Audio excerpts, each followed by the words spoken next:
a stroll or flip down infamous Beale Street to take in the city, but a good stroll down the 3/4 mile stretch can literally make you famous.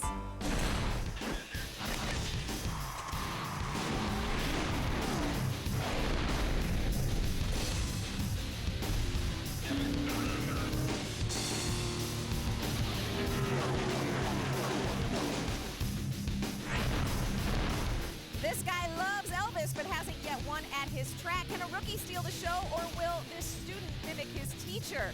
They're all chasing two veterans, championship contenders in the Truck Series. Summer in the South means surviving the heat. Finally, we have a dry weekend, unless you count the sweat. This track is tough, but the drivers and crews are even tougher dealing with the heat. It's truck racing Memphis short rib style. Get ready to bone up for the setup from Memphis. Hello everyone, I'm Krista Voda. The only thing hotter and stickier than the Memphis ribs is this heat. The heat index was over 90 degrees. That was at 7 o'clock this morning. So how hot is it right now? The temperature about 98, but with the heat index, it feels like 109. You saw what some of the crew members are having to do to beat the heat. That will continue to be a story in this race. So what are those teams doing? Well, they've added extra hoses into the driver compartments of the trucks to keep their drivers cool. You saw the crew guys with the towels around their neck, cold towels. They've been rotating jobs throughout the garage. This heat is definitely the worst we have had all year long. Who is on our pole? The pole sitter, no surprise, it's Ron Hornaday. And this year, something special for the pole sitter, a Sun Studio guitar. Hornaday wins that guitar by winning and claiming the pole. There you see, he is already making music in Memphis. Alongside on the front row, Terry Cook with his best start of the year. And also NASCAR, in an effort to save some of these truck teams some money, they have implemented a new initiative. It's a tire transfer program. Teams can now take one set or 4 tires from one track to another as long as they use the same combination. Now Memphis and Milwaukee from last week, they have the same compounds and construction, so some of these teams will be using a set of tires from last week's race. And speaking of Milwaukee, what a weird and wild weekend in terms of weather. We saw a 180-degree turn from Friday night to Saturday afternoon. Take a look, last week's race at Milwaukee. Mother Nature not a Truck Series fan tonight. The rain continues to fall and the wind is actually blowing it across the track, and because of those conditions, the call has been made. The trucks will not race tonight. It is a gorgeous day. Quite a difference from last night. The track is hot. The trucks are going to slide around. Bunch of concerned pit crew guys down there. Now that's obviously going to be a big story in this one today, racing under the sunlight. The green flag goes in the air. We're underway in Milwaukee. We talked about the fact that he broke his wrist at Michigan last weekend, so he is driving injured right now. Running ninth with a hand and a half. That ain't bad. The 11 of TJ Bell. So he's got a little bit of damage to his race truck. Slow on the racetrack. Oh, it blew up. Blew up is what happened. Oh, problems right in front of him. Jason White into the wall in that 23. Tough break for Jason White in that gunbroker.com Dodge. You can tell not only are the crew chiefs trying to figure out how to adjust the truck to the conditions, the drivers are out there trying to figure out where to go to make the trucks turn better. Oh, we've got a problem on the racetrack. Eric Almirola gets turned around. Caution comes out. It's the third one of the day. And guess what? Only 10 trucks were on the lead lap. Caution flag is out for Chad McCumbee. McCumbee gets into the wall as it comes out of turn number 4. Hornaday will be a repeat winner at the Milwaukee Mile. Busch won a cup race on his birthday. Well, Ron Hornaday does it in Milwaukee on his 50th birthday, that is. He and Crafton swap places. Bodine and Skinner flip-flop too. Dennis Setzer and Brian Scott each jump 4 positions. They are now in the top 10, but it's Hornaday who retakes the top spot. Adam Alexander is with him. The momentum is amazing for Ron Hornaday. You talked about last week at Milwaukee and being the new point leader. You've been pretty good here at Memphis, won this race in dominating fashion a year ago. So how do you capitalize on all the momentum, Ron? Just keep doing what we're doing. You know, Rick Wren and all the guys at this Longhorn Chevrolet's been giving me great trucks, and it's pretty hot, so we're going to have to play it by ear and see how these pit stops are going to go, and get a little bit of ice on me and play from there. 3 times the pole winner has gone on to win the race here at Memphis. Ray, that's where driver 33 starts today. Well, Adam, I want to talk about driver 88 because Matt Crafton has been very good here at Memphis. Your last 6 races, top 10s. What do you got to do today to battle with Hornaday and battle the heat all at once? It's going to be a long day for sure. And I love the heat, though. I mean, growing up in California in the Central Valley, so I'm used to the heat. I mean, I love it, turn up the heat. But I think our Menard Chevy's pretty good on the long run. I mean, Hornaday's truck's really good on the short run, so I really don't know how his is on the long run, but I know we have something for him on the long run, I feel. Okay, have a good day today. That is Matt Crafton with a great points battle with Ron Hornaday. Krista? All right, thanks, Ray, and I am joined by a very special guest. I'm so excited to welcome in Steve McGranahan, Thank the you. world's strongest redneck. Yes, How do I you am. earn that title? Well, I just came up with it one night. I was sleeping and came up with it. So it's a nice little comedy act I got going good, so I'm blessed. Well, you're the Grand Marshal, and you're not just someone who pops into this race and leaves. You kind of have a connection with some of these I'm a NASCAR huge truck fan. drivers. Actually, I hang out with Ron Hornaday at his house down there at a Hornaday Hotel, and Brian Scott come by his place and just do feats of strength for the guys and that. And I'm getting real good friends with the Onion, too. I love that. He's like a mini-me. A mini-me. Well, I'm Yeah. glad that you mentioned your feats of strength because you've Yeah. got some props here. I'll go ahead and take your Yeah. microphone. What exactly are you going to be doing? This is the way the world's strongest redneck cuts a deck of cards. Okay. You have them in your mouth. And how? I know. My mama taught me it won't polite talk with my mouth open or full. And what are you doing with the frying pan? Well, this right here, I got a brand new idea for the Camping World Truck Series. Yes. And they sell stuff at the Camping World store. That's right. So look, I'm gonna take this thing right here, like a regular hot dog rolls off of this thing. But me being smart, I got 110 IQ. Or was that my weight at birth? Anyhow, I got a regular frying pan, and I take it like this. And I roll it up like that. And now I take the hot dogs and I put it in there, and it's a hot dog cooker. So I hope Camping World picks it up and puts it in their stores. Every redneck needs one of these things. You just bent a frying pan. Yeah. I do it because For my fun. wife won't hit me with it now. I misbehave. Well, now you've got a big job. You were going to give the command for these ma'am, drivers I to am. start the engines, Yes, right? ma'am, I am. Yeah, Grand Marshal, you ready for it? Yes, I am. All right, that's Steve McGranahan. Thank you very much. The world's strongest redneck. And that command you're going to give, you said it's the most important line for a man to say other than... Honey, pass the remote. That's right. Well, your remote doesn't have to go anywhere because you are on speed, and that's all you need. We are about to stick to everything around here because it's so hot in Memphis. All you need to do is stick around. Coming up on The Setup, Colin Braun cements his place in Roush Fenway racing history. We'll go bumper to bumper with Rookie of the Year leader Taylor Malsam.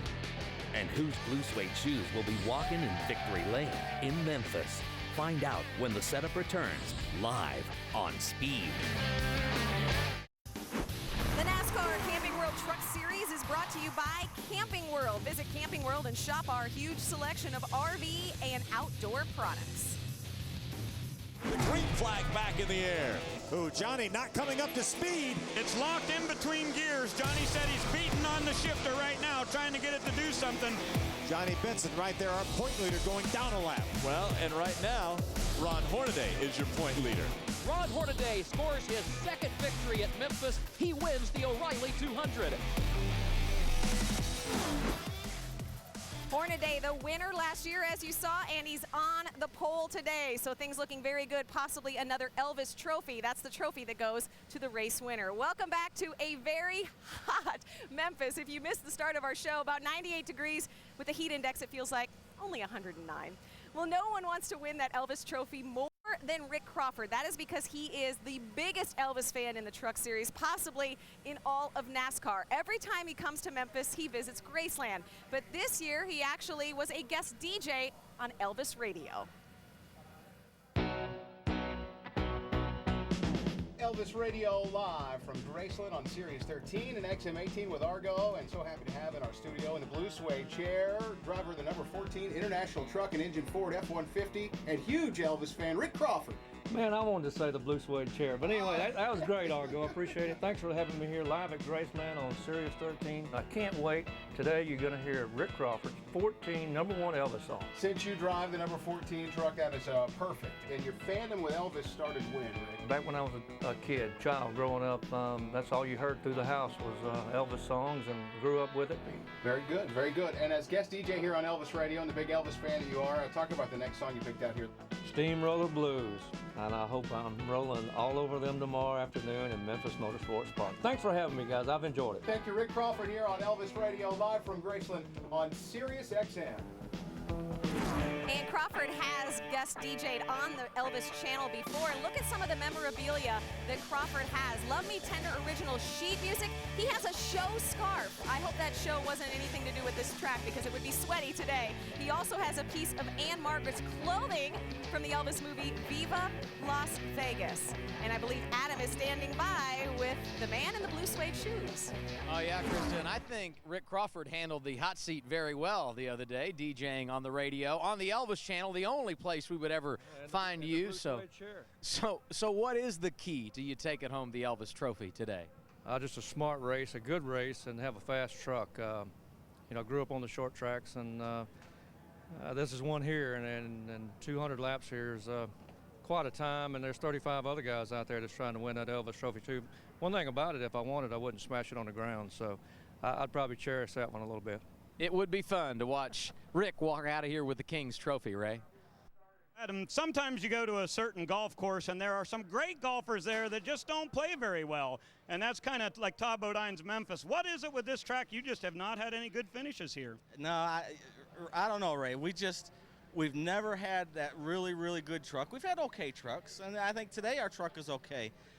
We've never been able to get really good track position and keep it and maintain it.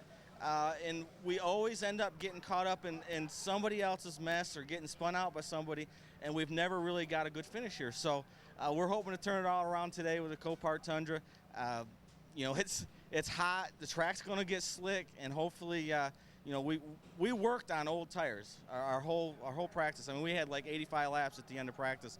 It was more than anybody. So we're hoping we got the balance. We made a bunch of changes, and we went back to where we started practice. The truck was better then, so we kind of went back a little bit, and hopefully we get this Copart Tundra to victory lane. And Copart's across town right now. They got a big convention going on. I want to say, hey guys, have a drink for me. Hey, and I want to remind everybody about the Copart Challenge of Champions.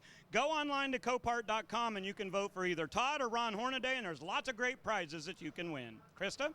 That's right. It's a great contest. Thanks, Ray. And if you missed the world's strongest redneck, Steve McGranahan called Todd Bodine a mini version of himself. Very interesting. Let's head upstairs where Rick Allen and Phil Parsons do not have Michael Waltrip this week, but you do have a special guest, NASCAR's Vice President of Racing Operations, Steve O'Donnell. Rick? Yeah, Steve joining us up here. And Steve, you know, NASCAR has done some amazing things, obviously, in these tough economic times to help out the truck series. At the beginning of the year, you limited the number of crew members that could come and work on the trucks. Just recently, the tire transfer rule. I mean, you guys continue to help these teams out financially. What's the state right now of this series for now and for the future? I think it's really strong, and one of the things we did at the beginning of the year, and Phil knows this, is we met with all the truck owners at the beginning of the season. Knowing where we were headed from an economy standpoint, we wanted to talk to the teams about how we could help out in the tough times, knowing that this racing series really puts on our best racing. We've got great people in the garage area, and we wanted to work closely with them to come up with some rules that wouldn't affect the race that you see on the track, but would help the teams in this time.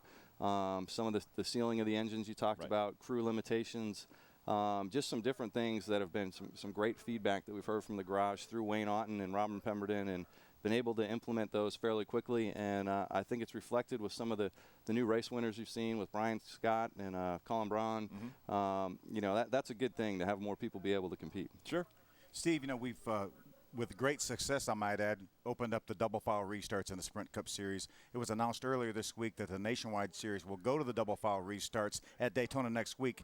We talked about initially that possibly they would be in all three series. What does it look like for the Camping World Truck Series and double file restarts? Well, I think from the Sprint Cup, it's been a great success, and we wanted to kind of evaluate that, see if there's any changes we needed to make, and so far it's obviously run very smoothly, especially out in Infineon. As you said, we're going to introduce it next week in Daytona for the Nationwide Series. We've got 2 weeks off here with the trucks, and I think from that standpoint, you know, we can take a look at it. We've got a little bit of different pit stop strategy here in this series and figure out how we could roll it in, but I think we're still taking a look at it, and you still may be able to see it this year. Steve, appreciate your time up here. I know there's air conditioning over in the race control booth, so if you want to head over there, you're more than welcome, and we'll head back down to Krista.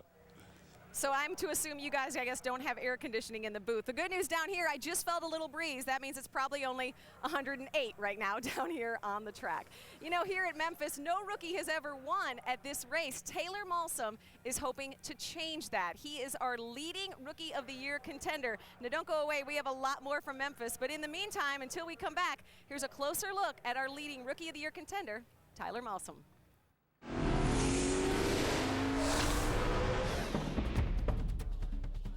Sprint car race up at Skagit Speedway. My uncle raced sprint cars up in Skagit, Washington, and watched a 410 sprint car race. It was the first time I ever went to a racetrack. Win the Rookie of the Year, finish top 5 and top 10, and try to win a couple races. Perhaps he could get his first career top 5 today. You see they have some damage there on the right front. This young kid continues to soldier on in his first ever trip to Michigan. He is quite a talent. My team, Motorsports crew, has been such a big help this year with getting my confidence up and helping me out through all the tracks, and I'd say definitely my team. Probably Daytona. It's fun. It's a surfer town type deal, and that's my style. Wakeboard, skateboard, and just everything that's possibly dangerous. Everything except for like jazz and the boring stuff. Johnny Cash, Social Distortion, kind of that style of stuff. I was a Seahawks for a while, but now that my boss is a Patriot, I think I'll go with New England Patriots.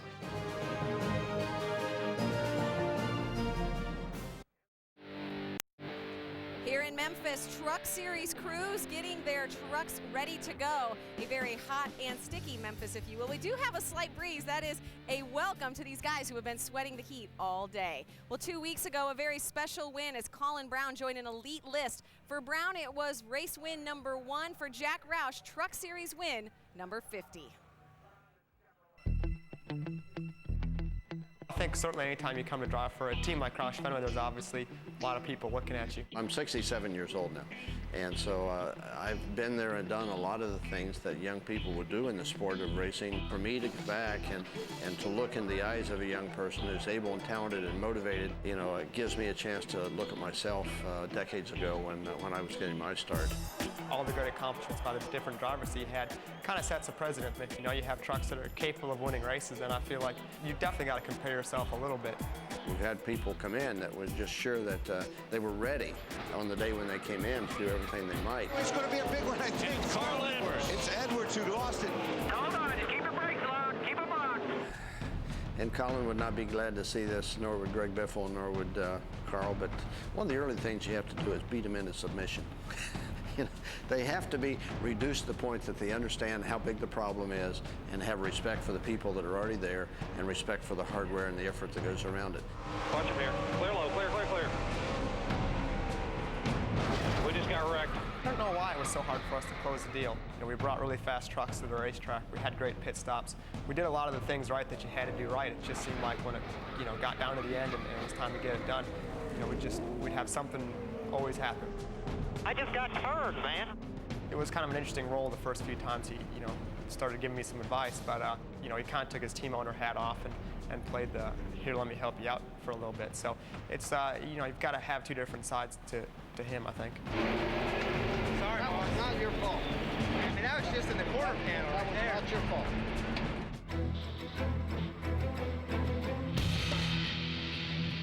I think this is a racetrack that Mike Beam and myself definitely circled on our calendar before the start of the year. You know, obviously this is an important race track for Jack Roush and Ford Motor Company. Nice and smooth. Set a wind, good rhythm, you're fine. In Colin's case, he had a competitive truck. He protected the truck all day. You know, the lead had changed back and forth on a couple of occasions, and when he made his pass for the lead, it was a result of the judgment he made in working traffic that was better than the truck of Kyle Busch. I guess he picked the wrong lane, and you know, I got lucky and picked the right lane for once. That was the move of the race right there, all clear. New leader of the 6. It was wonderful to watch him be able to do that. You know, and a year ago, he wouldn't have been able to do that. Colin Braun, you just won you a truck race, buddy. There you go, buddy. Good job. Awesome, man. Way to go. They're used to winning races. They've won races every year except last year. We obviously never won a race, and a rough start to this season. So I feel like it was really nice to, get that win, not only for myself, but for those guys too. That's where they deserve to be. Well, getting 50 wins, starting with Mark in '96 and finishing with Colin at MIS, with Ford Motor Company, and all the angst for the automobile industry. It was wonderful to be there and to be able to celebrate that moment. I'll remember those 2 victories. And Colin Braun had been knocking on the door. He had been so close, so great to see him get that first Truck Series win. This is a special track for another Truck Series competitor. Back in 2005, it was where this guy, Eric Almirola, made his first Truck Series start. Will he be the one who outlasts the field and beats the heat to earn the shower in victory lane? We will wrap things up and get you ready to go racing here in Memphis next on Speed.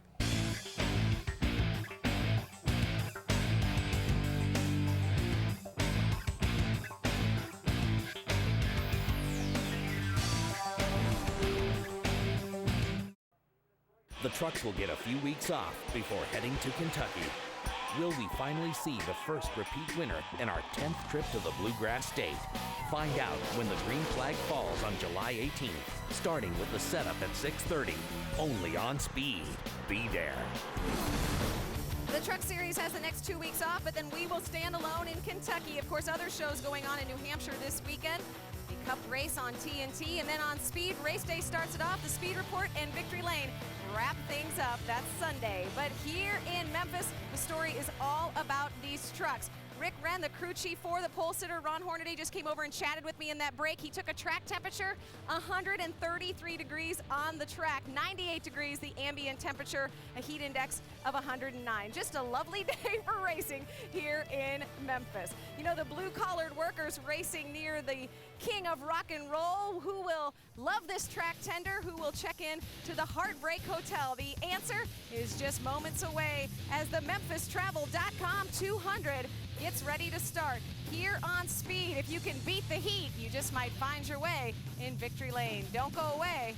The race is now.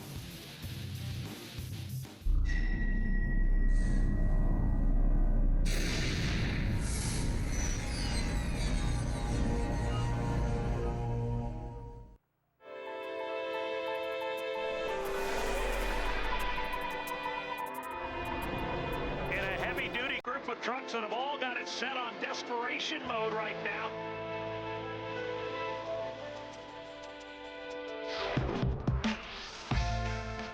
I'd be surprised if he's not a factor before the day is over, Mike. Forget about patience. They've been rooting and gouging since they dropped the green flag.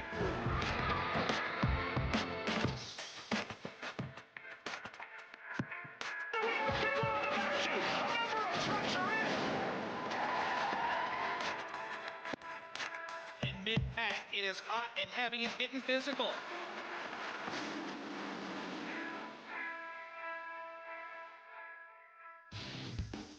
Welcome to Memphis Motorsports Park. It is a hot one here, but we expect that when you go short track racing with the Truck Series. Welcome to the NASCAR Camping World Truck Series, MemphisTravel.com 200, presented on Speed by Valvoline.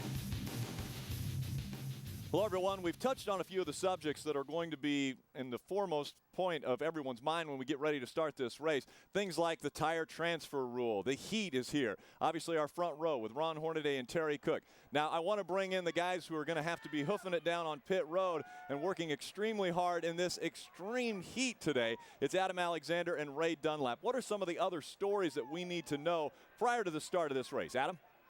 Rick, Taylor Malsam is having an outstanding Rookie of the Year. In fact, he leads Rookie of the Year points. But some adversity coming today. Prior to his qualifying run, the team discovered a broken front master cylinder, an issue with the brakes. They made the change after qualifying, but that change means he has to drop to the tail of the field for the race, already creating adversity for this youngster as he makes his Memphis debut. We'll see how he handles it as we continue throughout the afternoon. Ray? Well, Adam, through the night we'll be telling you a lot of the things that the crew members are trying to do to stay cool down here. But what we also had to do this weekend was beat the rumor mill. The internet reports this weekend said that the NASCAR Camping World Truck Series was going to go away next year. There would be no more truck racing. Well, guess what? NASCAR has addressed that quickly and said, look, we love this series. We're behind it. We're going to support it. There's long-term contracts for the TV. We got a lot coming your way, so don't listen to the things that you saw on the internet. Truck Series is here to stay. We see the umbrellas, and, well, last week that meant that the torrential rains were coming. But today it's to try to keep the sun off the tops of everyone's head. It is going to be a warm one here in Memphis. We want to kick things off with our pre-race ceremonies. Let's go trackside for today's invocation and national anthem. Ladies and gentlemen, we ask that you would to please stand and join us as Ryan Johnston, the Associate Pastor of Faith Baptist Church of Bartlett, delivers our invocation. Will you bow with me? Father, we thank you so much for allowing us to be here today. And Lord, we pray that you would be with us in all that we do here in this place today, Lord. And we pray for the drivers, God, that your hand of grace would be with them, Lord, that you would be with the pit crews, and God, you would provide safety on this track today. Lord, we pray for those that are fighting overseas for us, Lord. We pray that you would give them safety and protection today. And God, we pray that you would bless America, and we ask this all in the name of Jesus. Amen. And now, ladies and gentlemen, please welcome our national anthem performed today by Nashville recording artist King Billy. Oh, say, can you see by the dawn's early light what so proudly we hail at the twilight's last gleaming, whose broad stripes and bright stars through the perilous fight o'er the ramparts we watched were so gallantly streaming, and the rocket's red glare, the bombs bursting in gave proof through the night that our flag was still there. Oh, say does that star-spangled banner yet wave?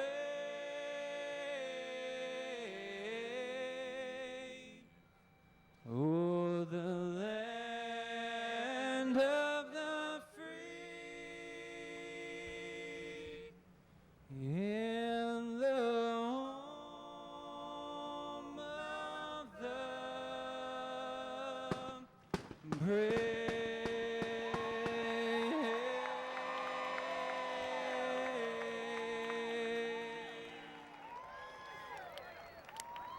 Memphis, Tennessee, the home of the blues and the birthplace of rock and roll. The Elvis Trophy goes to the winner here at Motorsports Park.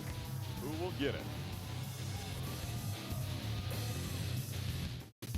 The NASCAR Camping World Truck Series on Speed is presented to you by Valvoline, the only motor oil that guarantees your engine for up to 300,000 miles. Register at Valvoline.com. Brought to you in part by CampingWorld.com. Visit Camping World and shop our huge selection of RV and outdoor products. And by Chrysler. We're building a new car company. Come see what we've built for you. Welcome back to Memphis Motorsports Park. The trucks are all in line on pit road. We're going to be firing the engines here shortly. But first, let's go back to Chris Devoto, who's down on pit road or next to pit road for our Valvoline recap. That's right, Rick, getting you caught up on our big stories today here at Memphis. If you missed the setup, well, number one, what were you thinking? But we're going to go ahead and get you caught up. The heat is the big story. In fact, I think you guys up in the booth maybe had an over-under on whether I would pass out during the setup. I am still standing, I want you to know, but the heat is brutal. These teams have been working in it all day long. About 133 degrees, that's the latest track temperature. Who is on the front row? No surprise, Ron Hornaday is our pole sitter. He is the defending winner of this race. He is also the points leader. He won a Sun Studios guitar for claiming the pole. He is going for an Elvis trophy if he is the race winner. And our third big story, NASCAR trying to save these Truck Series teams some money. They have implemented a tire transfer program. Teams can take one set or 4 tires from one track to another if those tracks use the same combination. Memphis is the same combination tire-wise as Milwaukee, so some of these teams already saving money with a set of tires. So Rick, as I said, the heat is brutal. Ray and Adam have got such a tough job, as do all of our camera guys, all of the crews working outside in this heat. My hat is off, actually. My sweat. Literally, your hat is off. It's off. Did you see it? I flicked sweat right into the camera just for you. Well, thanks, Krista. I mean, not thanks for flicking the sweat, but thanks for getting us on the Valvoline recap caught back up again. Phil Parsons, Rick Allen with you. Now, we talked about at Lowe's a summer stretch. We're pretty much at the end of that summer stretch now. We are. This is the 6th of 6 races in a row. We knew that whoever was going to emerge as championship contenders, they were going to do it now. Well, we knew Ron Hornaday was going to be strong, but he can't get away. There's 4 trucks right now within 90 points of this point lead. It's going to be a great battle all the way through. We've got a great battle. Ron Hornaday starts on the pole. Let's get the engines fired up. Let's go down for the command. Strongest redneck, Steve McGranahan. Drivers, start your engines!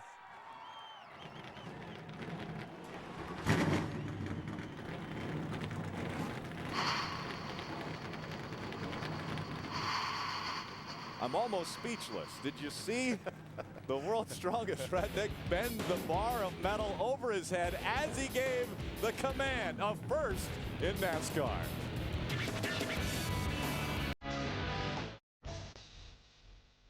Welcome back to Memphis Motorsports Park.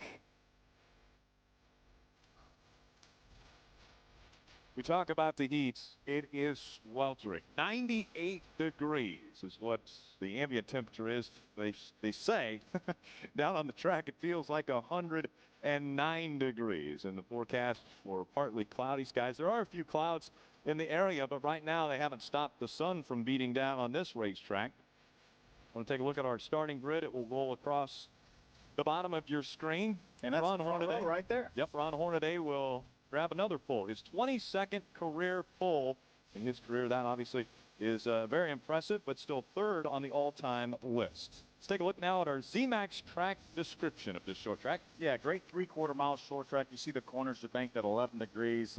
Always turning here. These guys never get any rest. They've got a little bit of a straightaway and the backstretch, but you're always thinking about setting up for the entrance to turn number 3. No rest at this racetrack. And with the heat beating down and cooking these drivers, it's going to be difficult.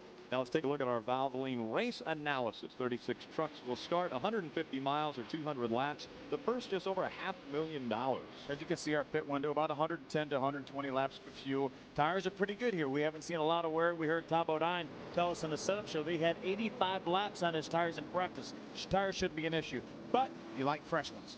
Well, we want to shine a spotlight on a few different drivers today. We're going to start off with that number 90 driven by Brent Sherman, right? Well, interesting lineup of drivers coming our way in this number 90 in upcoming races, but Brent Sherman has raced in just about every division except for Camping World Trucks. Tonight is his debut. He has a former win in the ARCA REMAX Series at Michigan, but he said, boy, these trucks sure are different. It's a learning experience. He loves short track racing, though, looking for a good night tonight in the Great Clips Toyota. Adam? And he's not the only driver in the field making his Truck Series debut. Hal Martin starts 26th this afternoon. He is a late model champion, and he drives today for Andy Hillenberg. He owns this truck and also drives for Andy as an instructor at his driver's school. He was 11th last week in ARCA competition at Mansfield. He's going to do a few more ARCA races in 2009 and hopes a good run today in the Truck Series will mean a few more opportunities behind the wheel of the 48 in 09 as well. Bill? Adam, we had yet another driver making his first ever Camping World Truck Series start, the 07 of Jason Young. Yes, this is the same 07 that Chad McCumpy has run all year. S&I Green Line Racing decided to give Jason an opportunity. Jason is 26 years old from Houston, Texas. He won a big late model race in Alabama just a few weeks ago. Looking to maybe move into this truck series. Right now, the only race he has scheduled with S&S Greenlight Racing, but really would love to run this whole race, get all the laps in, get some experience. We've got a lot of cameras around the racetrack. We also have 5 in trucks, one of those being on board with Mike Skinner in his Toyota onboard. He will start 3rd. Our Valvoline Ford onboard of Colin Braun, he will start 5th. And the 30 of Todd Bodine with the Copart on board starting in the 12th spot. Also carrying a Copart camera is Ron Hornaday, who will start from the pole position. And carrying our 5th and final camera, the Toyota onboard of Stacy Compton, starting in the 6th position. Let's head back trackside to a very warm Ray Dunlap. Well, Rick, I'm going to go way out on a limb and say I think Ron Hornaday is going to be pretty good tonight here at Memphis. Yeah, I'll tell you what, when we come here, you know that the 33 is going to be up front. Kevin Harvick Racing builds great trucks, but the one that Hornaday has tonight may be the best one in their stable. Truck number 27, it's got 3 wins. It won that last race at Milwaukee, and Rick Wren said, we're bringing it back to Memphis. They're going for another Elvis trophy. Adam? And Dennis Setzer has the same truck today that he finished second with last week at Milwaukee, Ray. That top 5 finish propelled Setzer up to 10th in the championship standings, and he should be good again this afternoon. He has a victory here at Memphis, that coming in 2001. 8 top 10s, better than any other driver. And what about the average finish? 6.6. Watch driver 8 starting 7th here today. Thank you, Ray and Adam. Race fans, vote for your favorite Copart driver in the Copart Challenge of Champions. Choose between the 33 of Ron Hornaday or the number 30 of Todd Bodine to win a variety of prizes, including that all expenses paid VIP race experience in Talladega this October. Go to Copart.com for official rules and to register. Vote now for the Copart Challenge of Champions. Right now, Ron Hornaday leading that battle between the 2 former champions. 195 to 165, I believe, is the tally. That win back in Milwaukee a week ago put him on top of that battle. And again, Ron Hornaday has won at this racetrack 2 times before. He has won Elvis Trophy. Terry Cook does not have an Elvis Trophy or a win at this racetrack. Could he find victory lane in 2009? We're about to find out. The green flag about to go in the air as we get underway with today's MemphisTravel.com 200.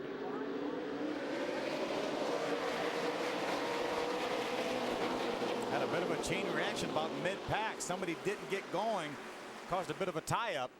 Guys checking up and other guys ducking down to the bottom. 3 wide early on as they go through 1 and 2. Mike Skinner on the inside of Eric Almirola driving that 15 truck. Just in front of them, running second is the 25 of Terry Cook. And out in front in that first lap is Ron Hornaday. Eric Almirola did a nice job on the outside. Here's Taylor Malsam. Remember, he had to go to the back of the pack, just went out of our screen. Passed several trucks already. Look at the huge lead right now for Ron Hornaday. At least he's the only truck we can see anyway. Lap number 2, and Hornaday already with a 4 truck length lead over Terry Cook as they cross the stripes once again. Still some side-by-side battles. There's Taylor Malsam in that 81. The 180 driven by Taylor Malsam. Taylor already up to the 28th spot. Remember, he started back in 36th, had to go to the back of the pack. We documented the fact he had to change the master cylinder. Now he may make it 3 wide. Looking to the inside right now. Taylor Malsam down on the bottom. He's going to make that work. Close. 48. Hal Martin was able to sneak up the racetrack. Avoid as well as that 21 of Nick Tucker. Matt Crafton makes a move to the inside of Colin Braun. Colin Braun running that outside line. Phil, are we going to see many guys work the outside line at this racetrack? Well, I think typically you want to be on the bottom of the racetrack, but we saw Eric Almirola hold on to that third spot from the outside. Colin Braun's trying to fight off Matt Crafton. Not able to do it. It's going to allow Rick Crawford to move to the inside. Side-by-side battle here. David Starr on the inside. Timothy Peters on the outside in that number 17. Those 2 are battling for the 9th spot.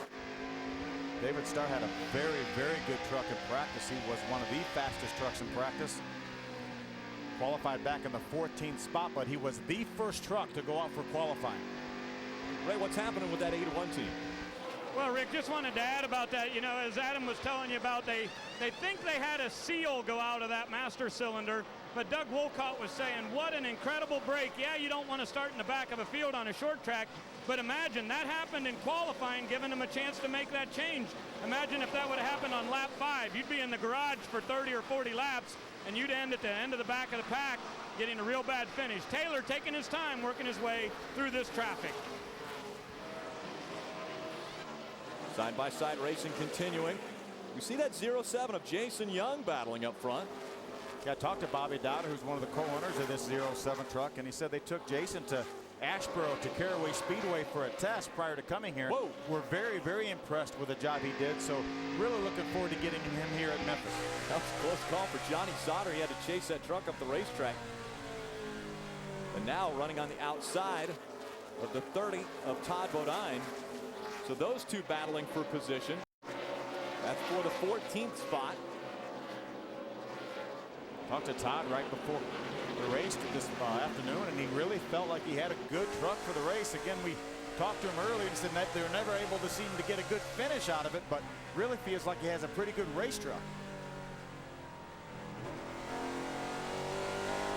You hear them getting out of the gas. They've worked their way through the turns and then right back into the throttle. Yeah, this is a racetrack where we're going to see some, certainly if it's going to get dark at all, which I don't think it will be, but you're going to see the brake rotors glowing here because you use some brakes getting down in the corners here at this racetrack. A little bit overcast right now, which is, I'm sure, helping for the temperature. Adam?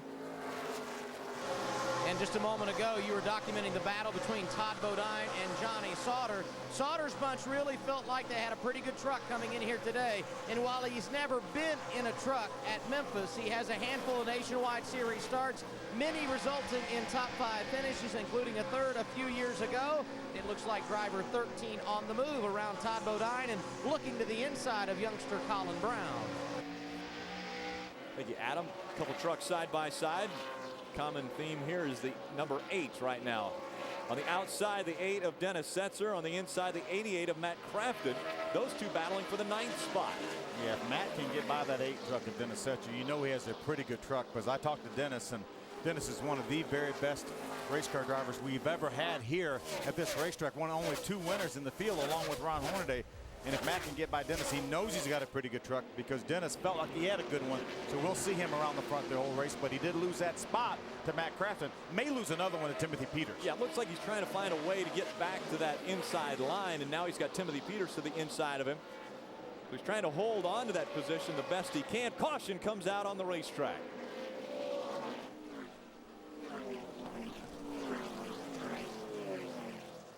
Can't see anything turned around, so I'm guessing that there was a debris or something on the racetrack.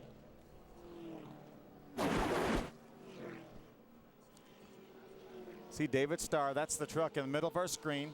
See some debris come off. It's part of the rear bumper bar, I believe. He probably made a little contact early on. We saw him racing with the 88 of Matt Crafton. They may have made some contact, but that little piece went up to the outside wall. Will not affect David Starr's truck whatsoever. So the first caution has come out from Memphis Motorsports Park on lap 14 of 200. Again, 150 miles the race. Sweltering day in Memphis, Tennessee. It's Camping World's Destination Recreation. Hi, I'm Ray Dunlap with today's edition of Destination Recreation. You know, these Camping World stores are full of thousands of items to make your outdoor experience a little more enjoyable. But this is certainly one of my favorites. It's a portable ice maker. Now you just plug this thing in, add a little bit of water, and in about 12 minutes you've got your first batch of ice cubes.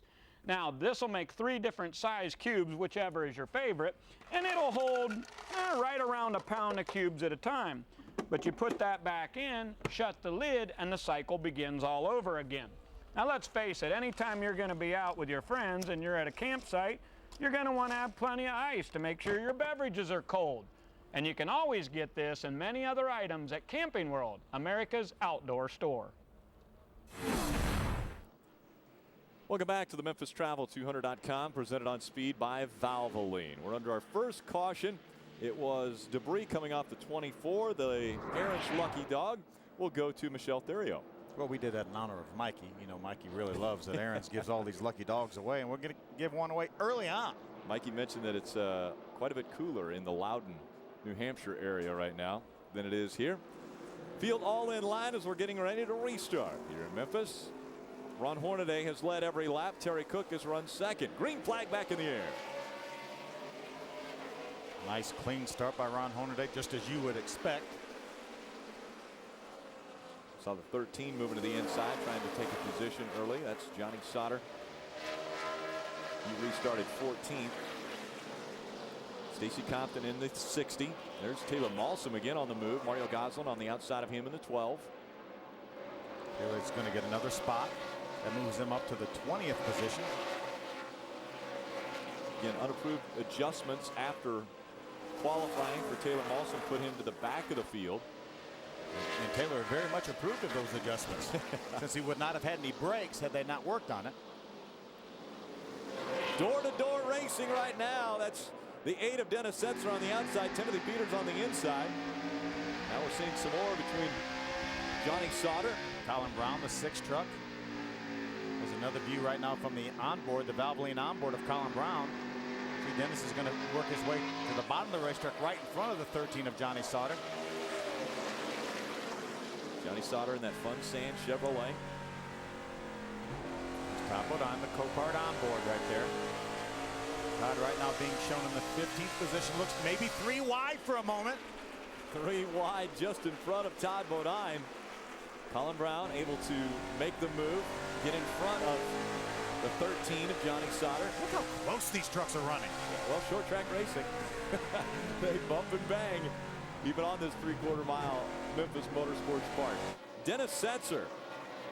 Normally at a short track we see Dennis Setzer get through to the end of the race and doesn't have a scratch on his truck. I'm not sure he has it scratched yet, but he's trying to put one on there. He is very close right now to Johnny Sauter, and we've seen Setzer on the outside a few times. Now he completes the pass. He clears that 13 of Sauter. So Setzer holding on to 13th. Adam? A little bit surprising that we have not seen Dennis Setzer have better luck in the early going, and that because Randy Dean and Dennis, as Phil mentioned earlier, very confident about their race truck, and what they liked the most this week is they qualified so good, helping their track position at the start of this race, rolling from the 7th spot. But he's not where he wants to be, about to lose 13th to Johnny Sauter, and not too far behind him, TJ Bell running just outside the top 20. You see him left of your screen in the number 11. He came to pit road on that first caution, and the reason, no problems with the truck, he just wanted to get out of sequence because they had so much trouble qualifying. He started 24th, and he currently finds himself in the 22nd position, Ray. And Adam, that position changes back as Sauter goes by Setzer, but way in front of them is the 6 truck. He was right in the middle of that battle. That's Colin Braun. But he said he's a little bit loose on entry, but where he's really having his trouble is in the center. He's about a number 8 on a scale of 1 to 10, very tight in the center. He's told Mike Beam they're going to need big adjustments on that Conway Ford. And Mike Beam can do it too. Mike Beam won this race with Travis Wappel a couple years ago with this same number 6 truck.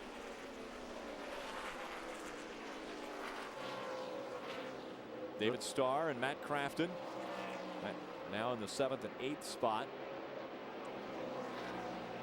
You know, Matt Crafton wants to put that finish last week at Milwaukee behind him. The first race of the season, they did not have a top 11 finish, but guys told me they had brake problems at Milwaukee, and that's what relegated him to a poor finishing position. As we watch TJ Bell move to the inside of Taylor Malsam, there's James Busher right in front of him.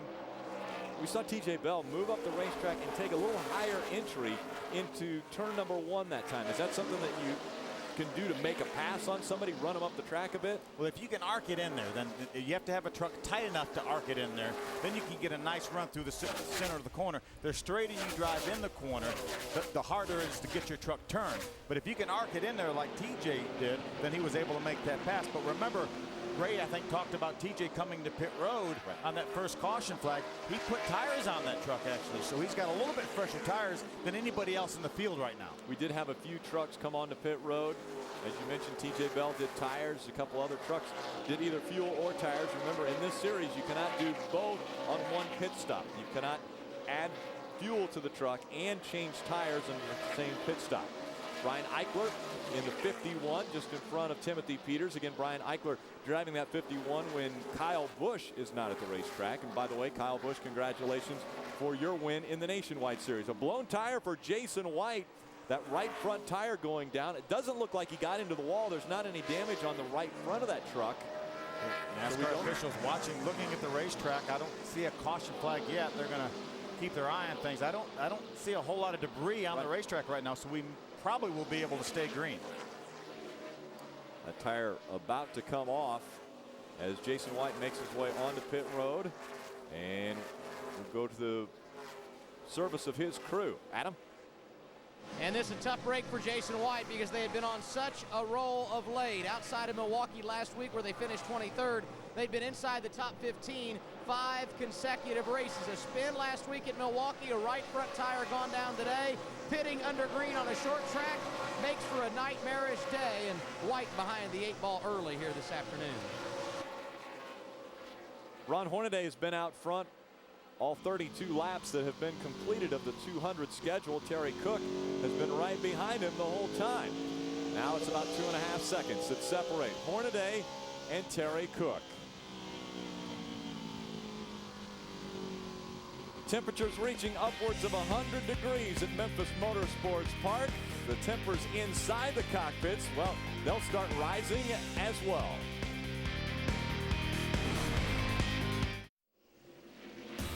Tomorrow, NASCAR race day rocks New Hampshire. Fresh off his win at Infineon, Casey Kane will be stopping by, and former Loudon winner Greg Biffle will join us live. Don't miss NASCAR race day built by the Home Depot live tomorrow, 10:30 a.m. Eastern. Then Denny Hamlin is going to be the real deal with Wendy. Excellent. We want to tune in for all of that action tomorrow morning. Ron Hornaday continuing to dominate. 4.3 seconds is the difference. And now Terry Cook has got a battle on his hands. Eric Almirola has caught up to him. Would you say that maybe Ron Hornaday has taken up where he left off last week? Yeah. He had led 180 of the 200 laps at Milwaukee in a dominating performance, and no different here today. No difference whatsoever. Ron Hornaday dominating at Memphis. And he did it a year ago, too. It was a dominating performance for Ron Hornaday 1 year ago when he won that Elvis trophy, which all of these drivers are looking to get their hands on here today. He said earlier, I think maybe during our qualifying show, that he thought that was going to be the last Elvis trophy. He said, well, now I want really the last trophy. I want this one too. He led 139 laps a year ago in this race, right? Well, Rick, let's talk pit strategy just a little bit. This is interesting that we've gone green all the way to lap 43. We saw on the pit window earlier that it could go about 120 laps.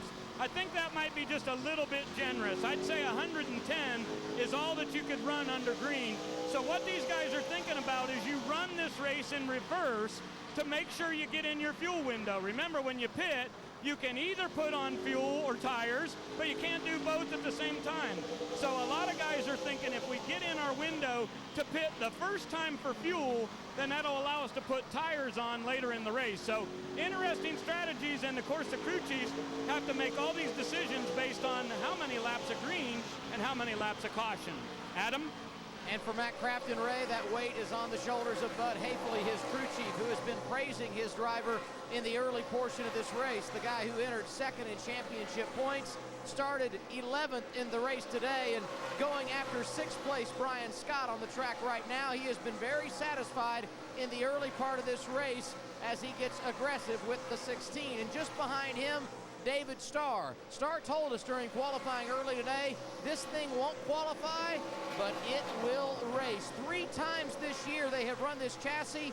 Each time he has finished in the top 10. He's gone from 14th to 8th in less than 50 laps here this afternoon.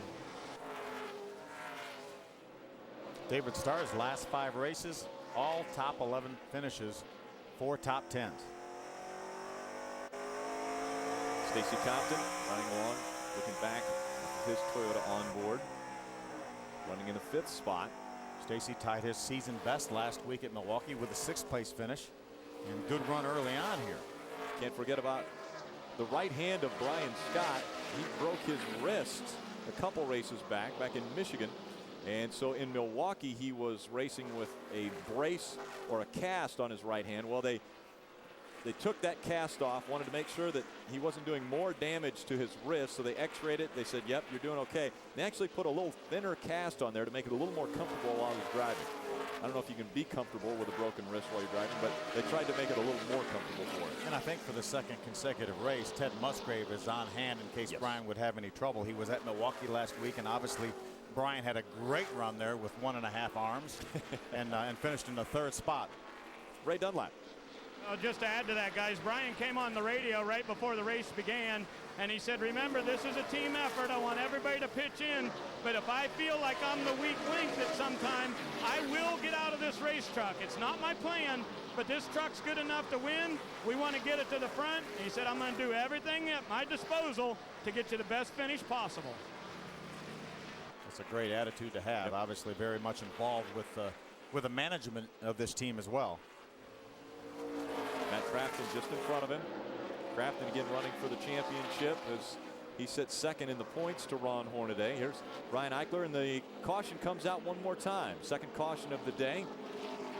Flying this time. It looks like we've got a truck up in turn number 4. Not able to get off the racetrack, and a little damage to the right front of that 87 of Chris Jones. Chris may have lost a right front tire, and then looks like the tire is up now, though.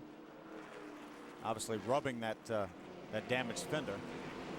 We see Hornaday's crew throwing the tires up on the wall. We would expect to see them on pit road now as we've completed 52 laps of the 200 scheduled. So over half a fuel run. Yeah, as Ray talked, though, this is not going to be enough to get them in a window. This will be the only round of pit stops. But I'd say with 50 laps on their tires, and as you mentioned, about halfway through a fuel run, I think we're going to see these guys on pit road. So the field has tucked in behind the pace truck. Randy Kaiser driving the pace truck here in the Camping World Truck Series. Ron Hornaday will be the first one to hit pit road. And again, 2 stops if you want to do tires and fuel.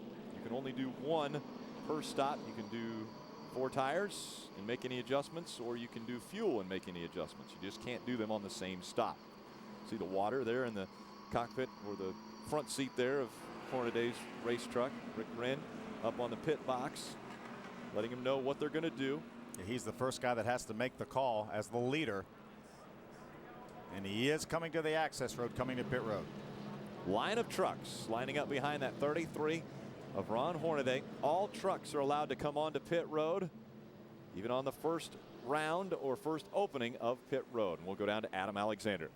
Pretty much a status quo day for Stacy Compton. Started 6th and currently rides in the 5th position. A racetrack where he's had a great deal of success, not only in the Camping World Truck Series, but also the NASCAR Nationwide Series. You see that 60 bottom of your screen. The word for Stacy in the early going, a bit snug in the center of the corner. They will adjust air pressure, 4 tires the first time around. They will come back for fuel, Ray.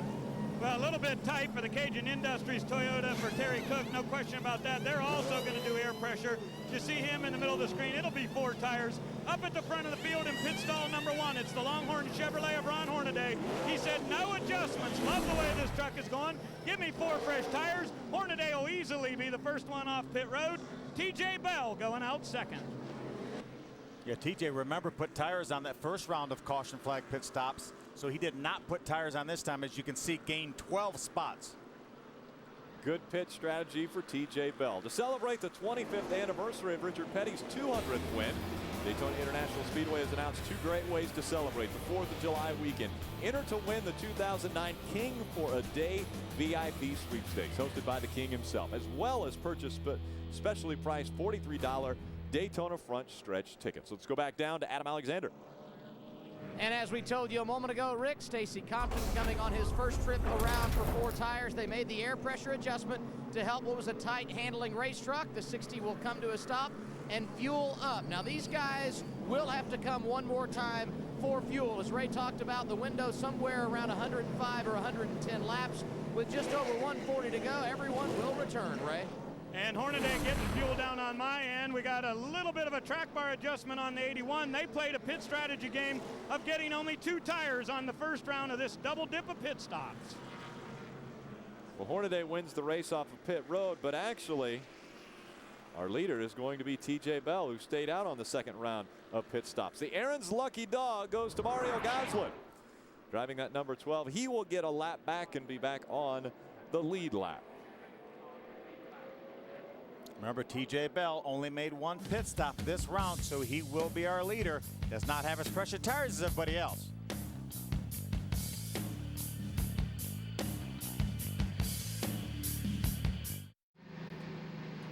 Attention all you Digger fans, you can now get Digger on your computer and get free Digger videos, wallpapers, games, and more. Visit digger.ask.com today.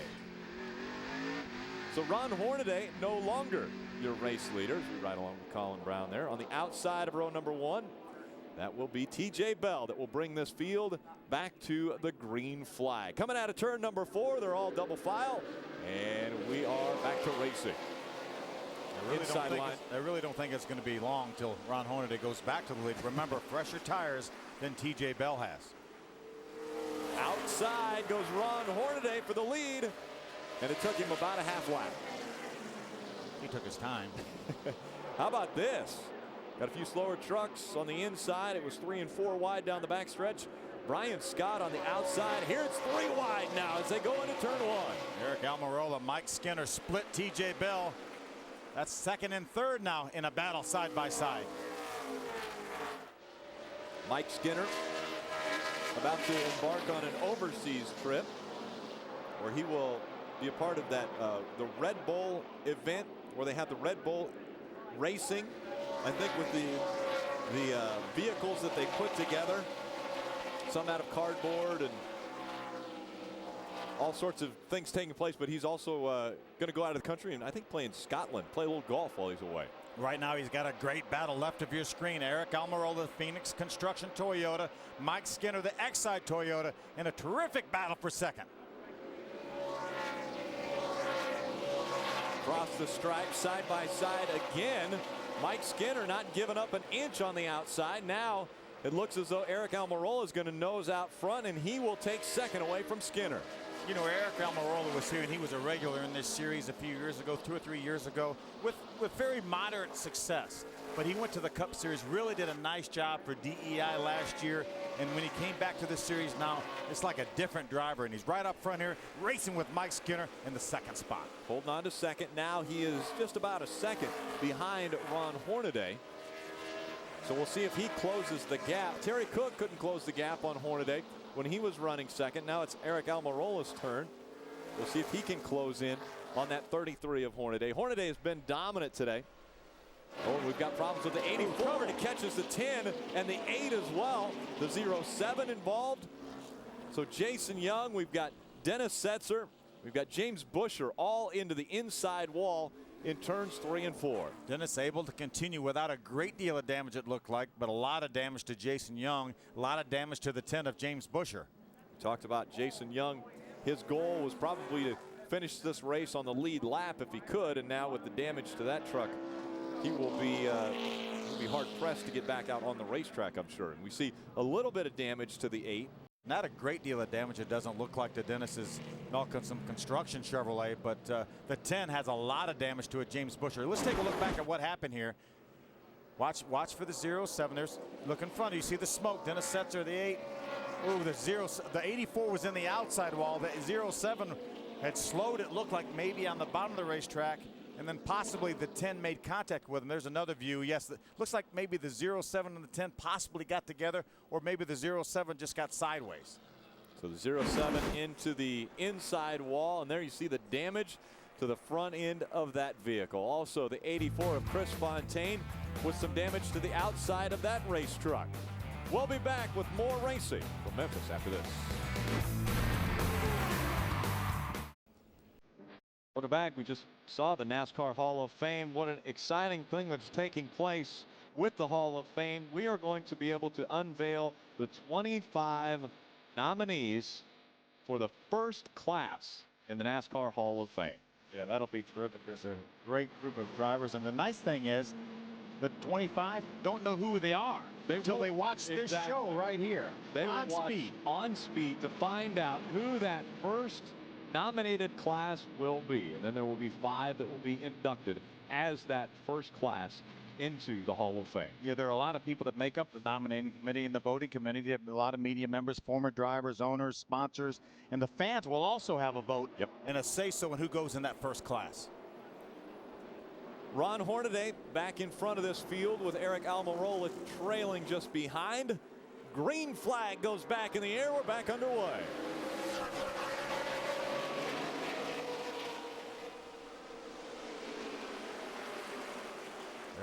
Eric Almirola stays right with Ron Hornaday. Looks like he might want to take a shot at him.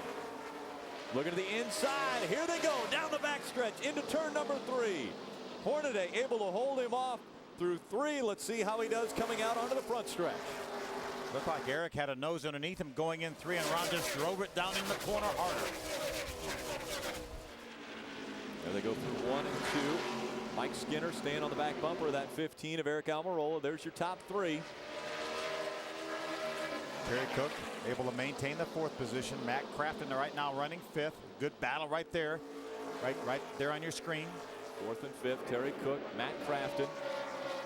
Those two separated by just a 1/10 of a second. A couple of drivers in the top 10 in points. Matt Crafton, as we've talked about, 2nd in points coming into this race. Terry Cook, 8th in points. Here comes Matt Crafton looking to the inside of that 25 of Terry Cook. This is for the 4th spot. Crafton trying to take it away from Terry Cook. Yeah, Terry's going to give him plenty of room. He knows it's really early. Only 70 laps completed right now. Matt Crafton going to take that spot, Adam. No adjustments for the 88 on that first stop when they came down at lap 53 and 54. And there was a time on that first long green run of the race where he was the only driver that was running laps similar to that of Ron Hornaday. It'll be interesting to see if he can pass a couple of more what he has for the 33, Ray. No adjustments for the 15 of Eric Almirola on the first round of pit stops either. He's very happy with his Phoenix construction race truck. You know, Eric's in excellent shape, and before the race I asked him if he's been working out to get ready for this heat. He said, well, most of the time I work out 3 days a week, but none this week because I drove my motor home from Milwaukee down here to Memphis, and he said, I've been a regular tourist this week. I did the deal at Graceland, been all the way down to the Peabody Hotel, and everything that a first-timer to Memphis would do. He and his girlfriend Janice had a great time this week, but no workouts for Almirola this week. It was all vacation. He's having a workout right now, though. I'll tell you that. He's in a tough workout right now. There we see Jason White just behind that 8 of Dennis Setzer. Again, Setzer was involved in the most recent incident on the racetrack. It didn't appear to have too much damage to that 8 truck, but you never know if you hit a wheel, if it gets the wheel, gets a toe in out or the camber out. Side by trouble. Problems right there in front of us. The 51 of Brian Eichler goes around. Ricky Carmichael got to the inside of Brian Eichler, and Brian came down the hill. They made contact. You can see the damage to the left rear quarter, that Mikasuki Toyota. That's where the contact came from the 4 of Ricky Carmichael. The 4 and the 51 have some contact. The 51 goes around. It brings out our 4th caution of the race. We aren't at the halfway point as we've completed 75 laps now. Take another look. That 4 was down there. It looked like Brian was trying to take up real estate that was already taken. Yeah, David Starr had gotten by Brian, and Brian was going to try to follow him in to the corner on the bottom of the racetrack, and Ricky stuck his nose up in there. He was all the way up to the rear tire. I'm sure Brian didn't think he was going to make that move. They made contact. Unfortunately, not a great deal of damage to either one of those trucks. Brent Sherman's going to get the Aaron's lucky dog, so he will grab a lap back and be back on the lead lap. That will put 22 on the lead lap here at Memphis. Next week, Speed has 2 hard-pounding nights of Wrecked. First, catch an all-new episode Thursday night at 10 p.m. Eastern. Then the action continues with the Wrecked Marathon Friday night, beginning at 8 p.m. Eastern. Get hooked on Wrecked. Life in the crash lane. Ray Dunlap. Well, Rick, remember I was talking about strategies varying a little bit? Well, if you're Ron Hornaday, you don't want to come in here. You're racing for points. But if you're Brian Scott, you're going to try to win this race. And what he and Jeff Hensley decided to do, they come in on lap 75 to get fuel. They got that fuel, and now the next time they come in, if it plays to their liking, they will get only tires on the last round of pit stops, and they think that's going to play out for great track position. Yeah, another guy in the same philosophy as that 24 truck of David Starr. He has the same amount of fuel too. He actually came back in and topped it off. Green flag back in the air. A move by TJ Bell to the outside of Terry Cook. Makes it side by side through 1 and 2 as those two battling for the 5th spot. Remember, TJ put tires on a little bit earlier than the rest of the guys did. So he has about 15 lap older tires right now than Terry Cook does. Hornaday and TJ Bell, the only 2 that have been out front. Hornaday has already led 75 of our 79 laps. He's headed for a better percentage of laps led than he did last week on when he led 180 out of 200. Well, contact there. Stacy Compton, T.J. Bell. T.J. Bell has to chase it up the racetrack. Stacy Compton looks to move past. Pretty incidental contact, but you have to be careful. You never know when some of the parts of that truck are going to rub a tire. T.J. Bell run a little bit higher now. Through turns 1 and 2. He may have an opportunity to get back down to the bottom. Now he does, but Taylor Malsam's coming up there. Ooh. Taylor Malsam checked up on the brakes pretty hard there. So it's good that he did change that master cylinder. Yeah, he needed the brakes right there. Adam Alexander. Phil mentioned a moment ago the fact that David Starr came down and topped off with fuel at lap 77. The conversation between he and crew chief Jason Miller prior to that happening was classic. Miller came on the radio and said, okay, David, we're going to come down and top off. We're only going to be 9 laps short if we pit and get fuel right here. And David said, I don't know, man. It is so hard to come back through the field.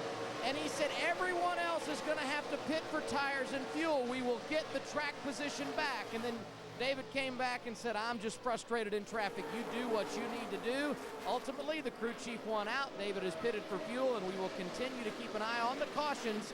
If they get enough caution laps, they can, in fact, go the distance. Yeah, Adam, it's going to be a lot easier to pass those trucks when they're on pit road and you stay on the racetrack. So I think that's great strategy right there. Good battle for 6th. The 13 of Johnny Sauter, the 60 of Stacy Compton. We know right now that that's what Brian Scott's going to do. David Starr is going to do that. Jason White and James Busher, obviously James with a lot of damage to that truck. And the 51 of Brian Eichler all have probably enough fuel with some caution laps to get to the end. Talked about that fuel window being anywhere from 110 to 120 laps. You just extend that with caution laps, though. You get about 2 to 1. You get about 2 caution laps for every green flag lap. So you get enough caution laps to get you in your window. Saw Stacy Compton in that 60. Now we see the teammates, Timothy Peters in the 17 and the 11 of T.J. Bell running nose to tail on the racetrack. That's 9th and 10th. Here's Todd Bodine right there, the Copart on board. Todd right now being shown back in the 13th position. Good battle right there. Rick Crawford gets to the inside of Colin Braun. 2 Fords running side by side. Crawford on the inside, Colin Braun on the outside. Crawford looking for that Elvis trophy. Would be the prize, I'm sure, of his trophy collection. Todd has a great view of this battle. Looks like Rick's going to get it. Crawford able to take that position away. So he is up to 11th. Colin Braun drops back to 12th. Rick Crawford now looking to the inside of that 11 of T.J. Bell. Boy, Rick looks to have a good truck right here. The Durostar Ford. We know how much he would love to get that trophy. Winning in Memphis, I think, would rate right up there with that win that he won at Daytona back in 2003. At least grabbing this trophy here, the Elvis, which has always been Rick Crawford's favorite performer. Now Rick does a pretty good imitation of Elvis, doesn't he? He does. He does. Side by side once again. Brian Scott on the outside of Ricky Carmichael. Brian's made a nice move up. There's the 24. David Starr. Both of those trucks probably have enough fuel to get to the end with a few caution laps. Right now, Brian Scott's trying to move into the 14th spot around the Ford Ricky Carmichael. Running a little bit higher on the racetrack. We saw Todd Bodine. He didn't have a truck on the inside of him, but he was still running almost into that second groove. Todd's just looking for grip right now. He's just trying to find some grip wherever he may be able to find it. Here comes the 24 of David Starr to the outside of that 16, trying to make the pass on the outside. Looks like he's going to be able to get that pass done to take over that spot from Brian Scott. That moves David Starr into the 14th spot. David Starr now moves back to the inside. That's the truck on the move. Starr was able to get by the 16 of Brian Scott on the outside. Now he goes to the inside of that 30. Remember a couple years ago, David Starr dominated the short tracks the entire season long. Won one race at Martinsville, but dominated the entire season on short tracks. And now he's picking his way up toward the front. We think he's got enough fuel. All he'll have to do is change tires. But Ron Hornaday continues to set the blistering pace here. He's got a 2.5 second lead over Eric Almirola. A few cautions have slowed the pace, but not for that 33 of Hornaday.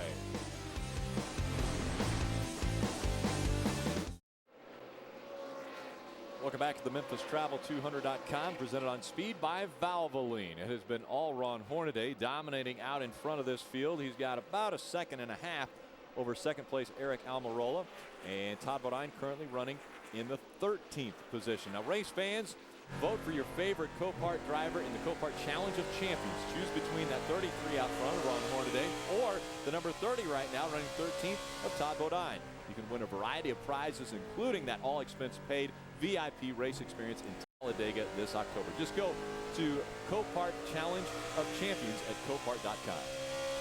Right now, I'm going to vote for Ron Hornaday. Are you sure? Well, I mean, that's, maybe a little obvious, but I'll take the obvious. All right.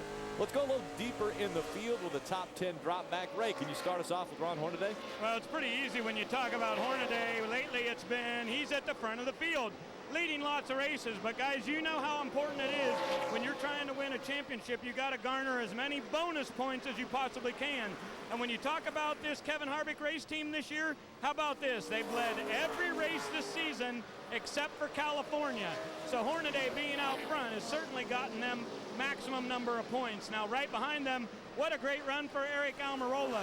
When you look at his statistics, guys, a best finish of 8th at New Hampshire. But when you talk with Eric, he says that is certainly not truly indicative of how well he's run in this series. He's had a lot of times where they were right up there challenging for the win, but just couldn't get it done.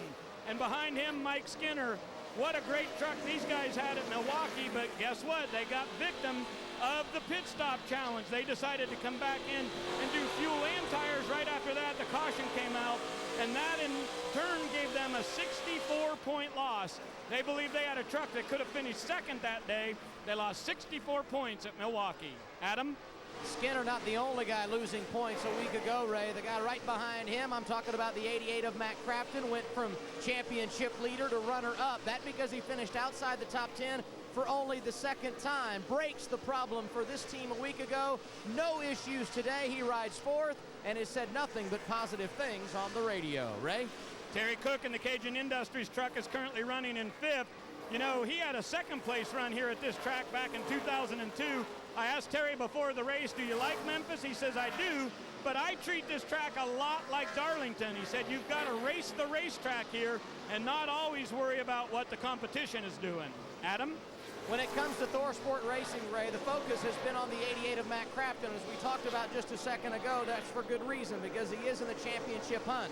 But you've got to say some positive things about this 13 as well. Johnny Sauter having a great season on a run right now, top 15 finishes.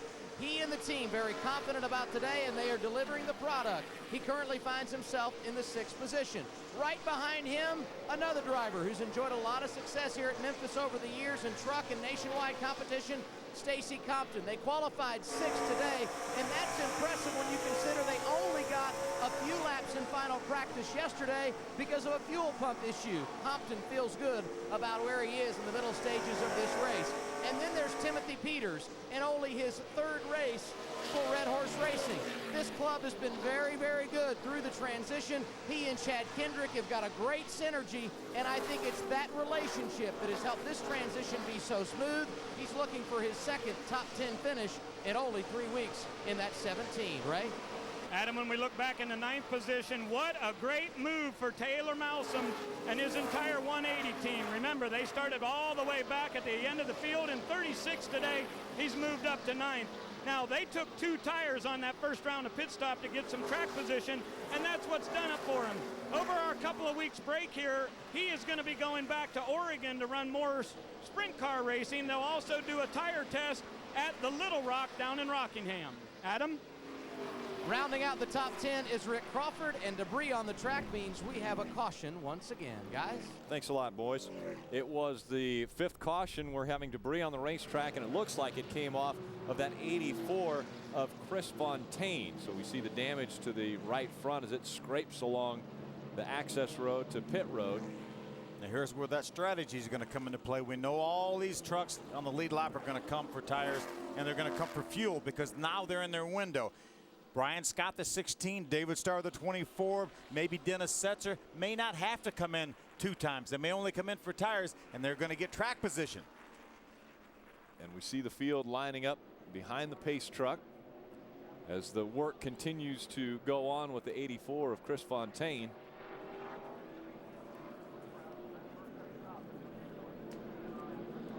Next Saturday, July 4th, fireworks will be exploding in the Rolex Sports Car Series when Kyle Busch and Scott Speed team up for their first ever Daytona prototype race. Busch is never afraid to mix it up, so this race is sure to pop. Don't miss the Rolex Sports Car Series live from Daytona next Saturday at 2 p.m. only on Speed. Brian Eichler came down pit road with it being closed, so he will have to restart this race from the tail end of the longest line. Don't know if that was a mistake or that was planned, but he will definitely go to the back of the tail end of the longest line. And we see that work being done to the 51. They're changing 4 tires. Yeah, they might as well take their time now because it's, you know, the damage is done. They came down pit road early before pit road was open. I think, as a matter of fact, pit road is not yet open. Still closed. He was running 17th at the time when he came onto pit road. And again, they cannot come onto pit road until it is officially opened by NASCAR. He came in, made his stop, made adjustments to that truck, put on 4 tires. And there you see the Longhorn crew. Ron Hornaday up on the wall, ready to go to work and service Hornaday's number 33. Again, he's been out front for over 100 laps. He will lead the most laps here today, no matter what happens the remainder of this race. Yeah, we know that the 24 of David Starr, the 16 of Brian Scott, if they stick with their strategy, they're going to have great track position. But this 33 truck has been so strong. If he can get out there anywhere near the top 5 for this restart, he's going to have to pass some trucks maybe for the first time this race, other than TJ Bell, who would say that was some pit strategy. But it's going to be interesting to see how Ron Hornaday is able to combat that 16 and the 24. Adam Alexander, they're coming to you. Lap 112 will likely be the start of final pit stops, and the guy we will see coming down first is the driver running in the 4th position. We're talking about Matt Crafton in the 88. 4 tires the first time around. They will come back for fuel. No changes. He is happy with the truck. And then you will see bottom of your screen his teammate, the 13 of Johnny Sauter. He too will get 4 tires on this first trip around. A number of drivers asking for a cool rag to help him get through the final stages, Ray. Eric Almirola wants his truck loosened up just a little bit. They'll do that with air pressure. Up front here, it'll be 4 tires for Ron Hornaday. Now, guys, a little perspective when you look at this race a year ago. Hornaday was 4th in points, about 70 back. They really believe this team is together as good as can be. A little bit of a hang-up on the left front wheel, and it looks like the 15 will beat him off pit road. Eric Almirola wins the first race off of pit road. Remember, they're going to come back in for fuel. These guys, the 15 of Eric Almirola, the 33 of Hornaday, almost the entire field will be back on pit road in another lap. So the field races down the backstretch actually to get onto pit road, and then they have to go to 35 miles per hour once they get on pit road. Adam? And Matt Crafton, another driver who picked up spots on that first cycle of pit stops. He got around Terry Cook, advancing from 4th to 3rd. He comes back down the second time. This will be fuel only again. It will be no adjustments for the 88. Final stop of the day, his teammate a few pit stalls behind him. Johnny Sauter, bottom of your screen, is already topped off the fuel tank, Ray. And these guys said, shake it off here. We'll put a little bit of fuel in this thing. 1 can going in. You see these guys getting fuel. Who will win the battle off pit road this time? The 15 is coming, but Hornaday that much quicker. Hornaday loses a spot on tires, gains it back after getting fuel. And again, that's the race off of pit road. It was the 33, then the 15, the 88, and the 5 of Skinner. Now remember, we've got a few trucks that stayed on the racetrack this second time. The 60 of Stacy Compton, the 16 of Brian Scott, and the 24 of David Starr. So they are the 3 trucks that will be out in front of the field when the green flag flies again to restart this one in Memphis. Coverage of the NASCAR Camping World Truck Series on Speed is presented to you by Valvoline, the only motor oil that guarantees your engine for up to 300,000 miles. Register at Valvoline.com. By Advance Auto Parts. Keep the wheels turning. The 60 of Stacy Compton was one of the 3 trucks that stayed out, but he came down pit road this lap to get his fuel. I guess undoubtedly he stayed out just to lead a lap and get the 5 bonus points, and now he came back down pit road. He will lose all the track position that he had a pretty good race truck, but now he's going to restart at the very back. But that leaves Brian Scott, that 16 truck with a lead, and there's a 24 of David Starr. Remember the pit strategy those 2 guys have employed. Let's see how well the casted right hand of Brian Scott gets through the gears on this restart. Coming out of turn number 4, green flag back in the air. Keep an eye on that 33 truck of Ron Hornaday. He goes to the outside. Trying to take the 2nd spot away from David Starr in the 24. Down the back stretch he goes. He's got 2nd. David Starr tucks in behind him. Now Brian Scott will try to stay out in front of Ron Hornaday. Eric Almirola looks to the outside of the 24 of David Starr. David's going to give him room. Great battle for 3rd right there. Eric Almirola, the Phoenix Construction Toyota on the outside. David Starr. Jim Harris is number 24, the Zachary Toyota on the inside. David Starr tried to hang on one of those top 2 spots. He and Brian Scott stayed out on the 2nd stops or 2nd go around and not able to hang on to that position, and now he's in a battle for the 3rd spot, trying to hold on to 3rd, but it's the 15 of Eric Almirola that's taking that position away. Eric's going to be able to do it. Eric's been strong this entire race. He moves back up to the 3rd spot.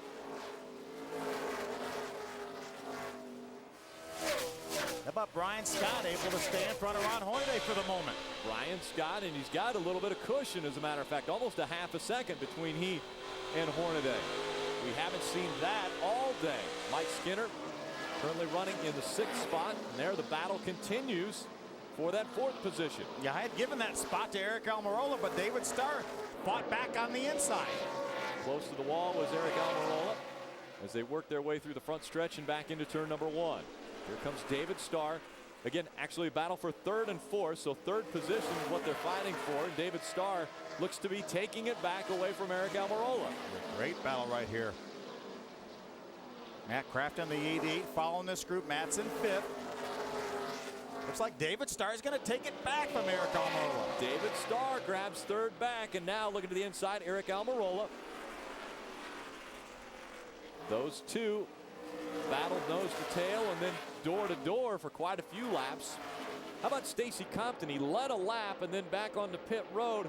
Adam Alexander, what was going on?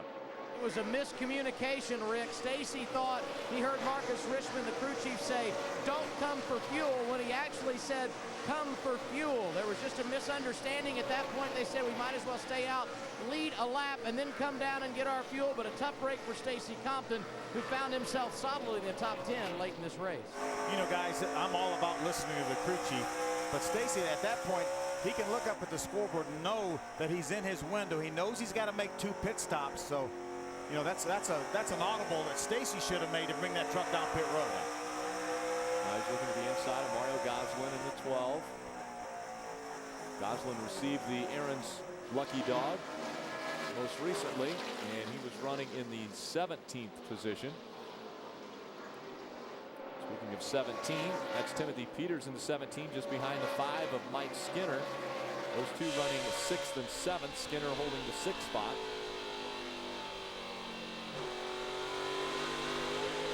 Brian Scott has done a great job of keeping that truck out in front of Ron Hornaday, but Ron has been so strong this entire race. You wonder if he's just riding back there, letting Brian wear that stuff out on that 16 truck, that Albertsons Toyota.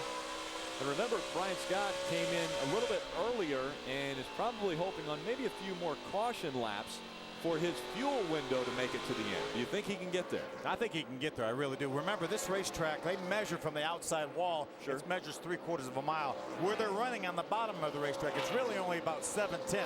So, Ray, they don't have to go quite as far as we think. Yeah, I agree with that completely, Phil. And Jeff Hensley just saying to him, realize you 2 trucks up front are in a class of your own. So if Hornaday does come up there and give you a lot of pressure, let him go. We'll take a second for right now. But right now, just don't wear your stuff out because there's a lot of race left. Oh, a little loose there for the Albertsons Toyota Tundra. but he's able to hold on to that top spot, and Ron Hornaday continues to give chase. So Brian Scott back in front of the field after winning his first race in Dover earlier this year.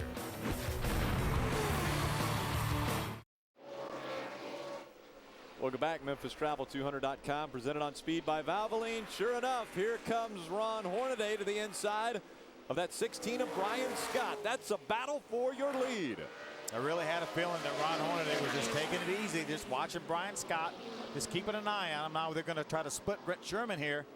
Ron's going to get him on the inside, Brian on the outside. We saw a pass like that earlier this year. I believe it was Might have been Michigan. It might have been Michigan, and it was a pass for the win. Yes, it was. Now Ron Hornaday's back out in front of the field on lap 136 of 200. You know, Ron led 90% of the laps in Milwaukee last week, so he's trying to keep that trend going. I don't know if he can do it or not. He can't do it. He's already let Brian Scott and TJ Bell lead too many of the laps. Yeah, that's the problem with Ron Hornaday, letting other people get in front and lead these laps. So again, he's lost the lead. Brian Scott has lost the lead to Hornaday once again. David Starr running in the 3rd spot. Eric Almirola 4th. Matt Crafton is 5th. Rick Crawford, as we see on the screen, in the 11th position. Has a battle going with the 81 of Taylor Malsam. Taylor Malsam running in the 12th spot. Let's go a little deeper in the field. Let's start with Rick Crawford and Adam Alexander. And he's riding in the 11th position, and this is disappointment for this team, you know, because of how important this racetrack is to Rick and how good he has run here over the years, 4th a year ago. But unfortunately, he's not made a lot of gains since starting in the 13th position and riding 11th at this stage of the race. It's going to be awfully difficult for Rick to win that Elvis trophy this afternoon, Ray.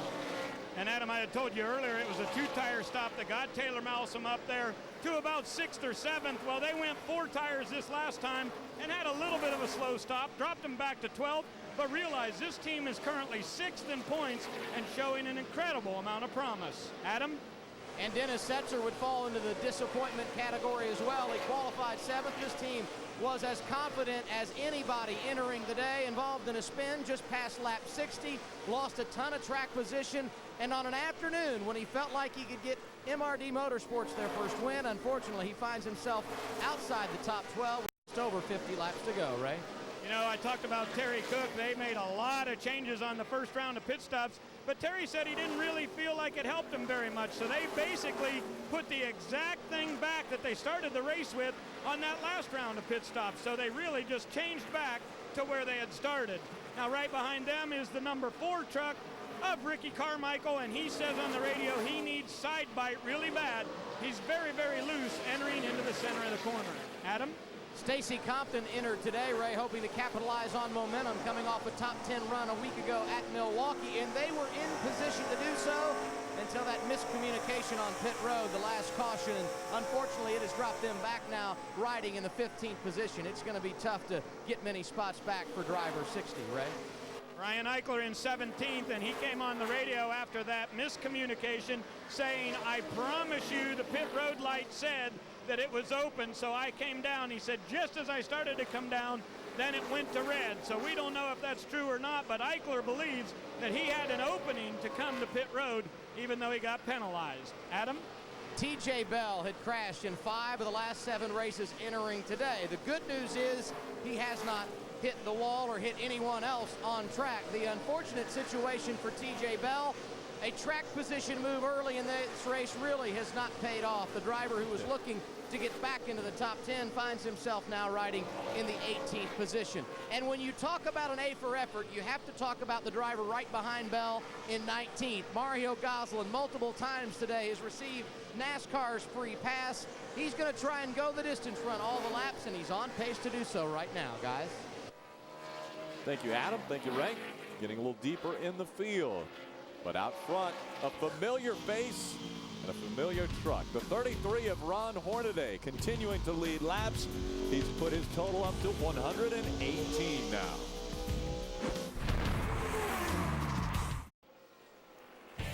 Welcome back to MemphisTravel200.com, presented on speed by Valvoline. How about the fans Sticking it out here in this unbelievable temperatures, upwards of 100 degrees. They say it feels like 110 degrees.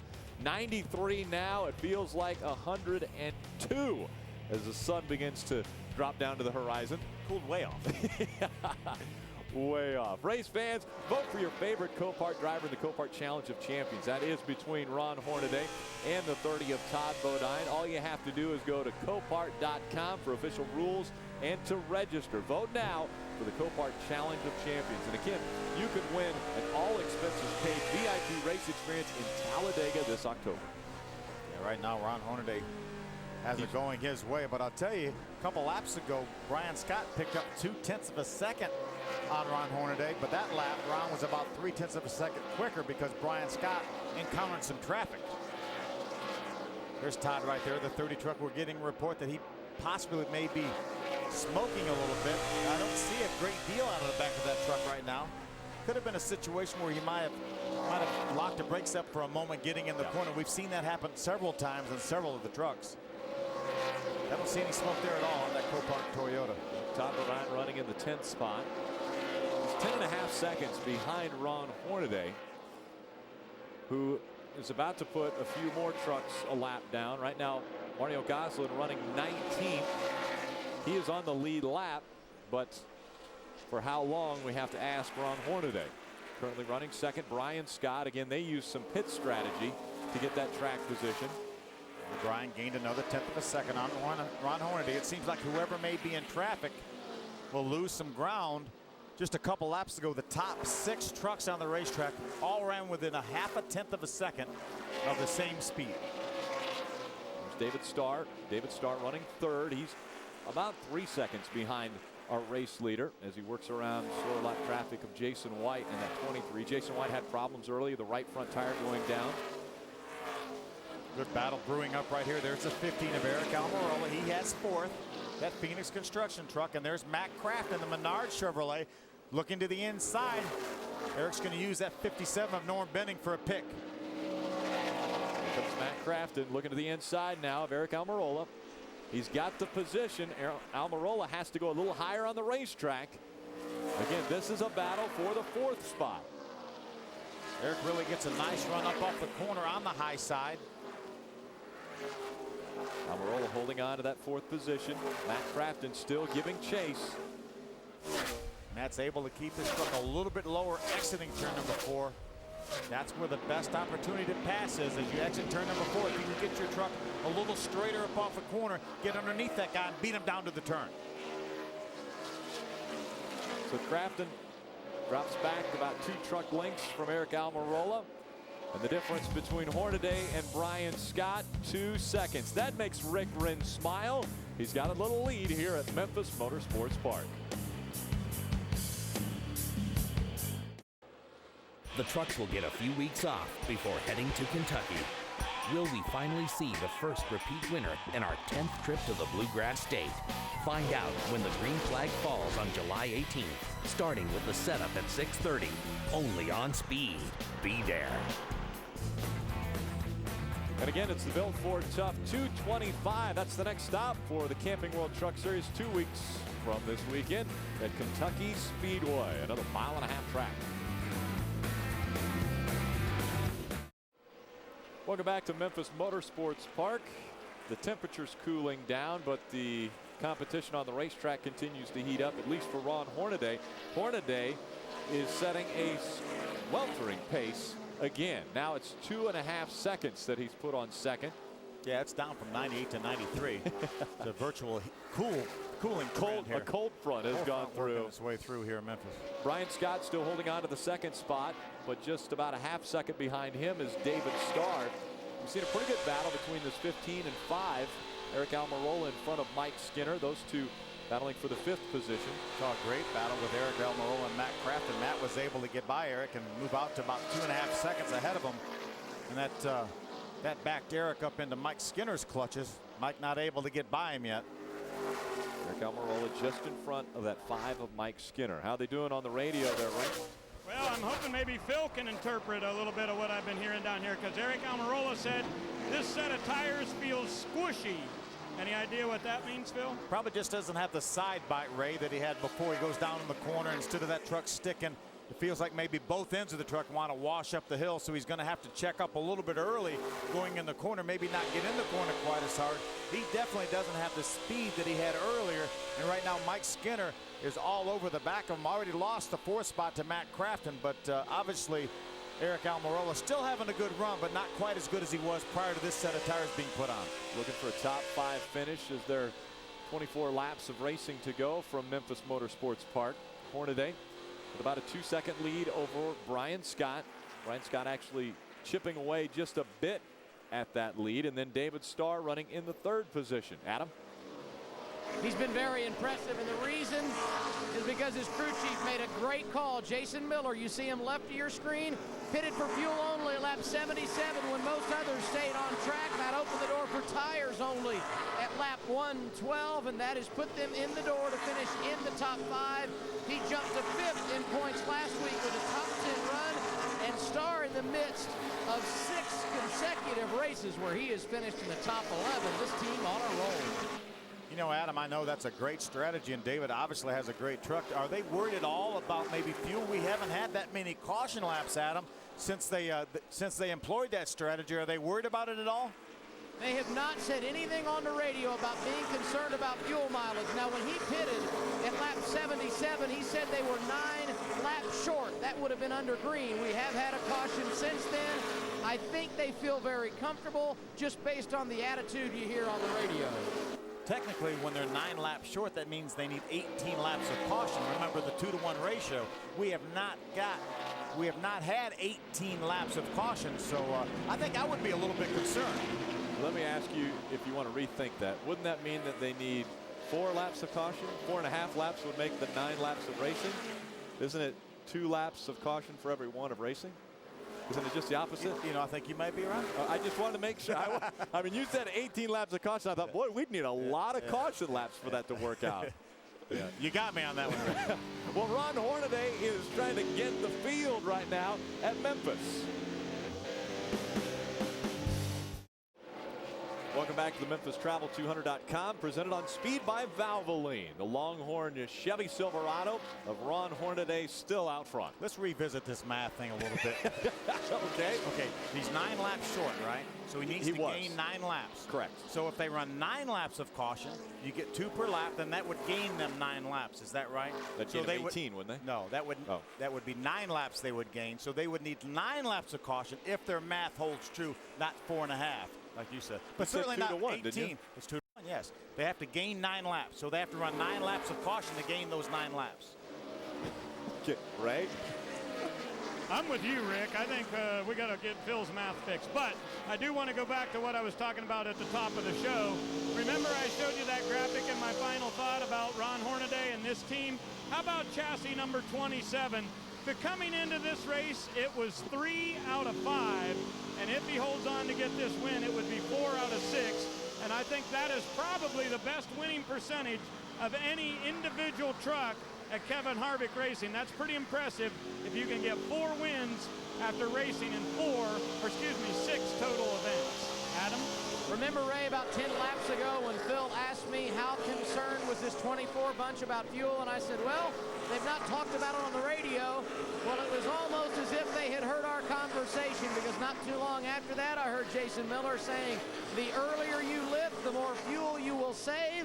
And from the spotter stand, David Starr continues to hear, take care of the fuel. It is very close. David Starr, 9 more laps. He's trying to hold out and record a 3rd place finish.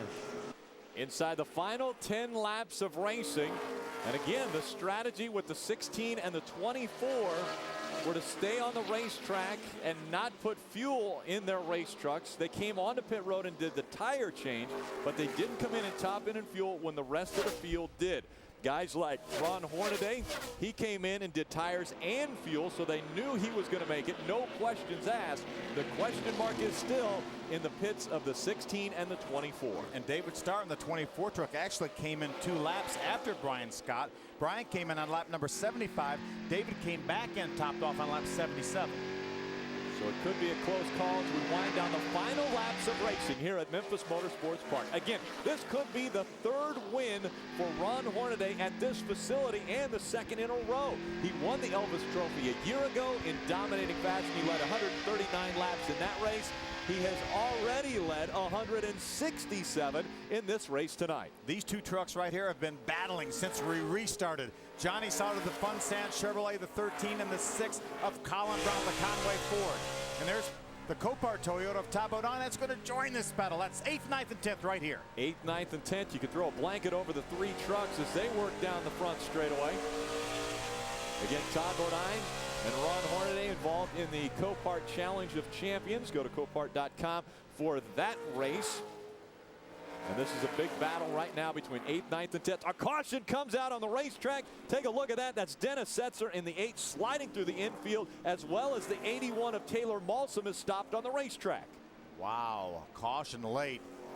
That 2.5-second lead that Ron Hornaday had is gone. Now the big question, is this good or bad for the 16 and the 24? Because now we've got a green-white checkered possibility coming up if it takes a while to clean the track. They're also, and again, we're going to have to check all the math that we've been talking about, but they're going to get some caution laps, so they're going to gain some fuel mileage on these caution laps. So the caution comes out when we had 6 laps of racing to go. Taylor Malsam and the 8 of Dennis Setzer involved in this, the 6th caution of the day. Pit road is open right now. I don't think we have any takers of the trucks that are on the lead lap. Dennis Setzer, who was involved in that caution, is the only truck on the lead lap, I think, coming to pit road. So Dennis Setzer will make his way down pit road.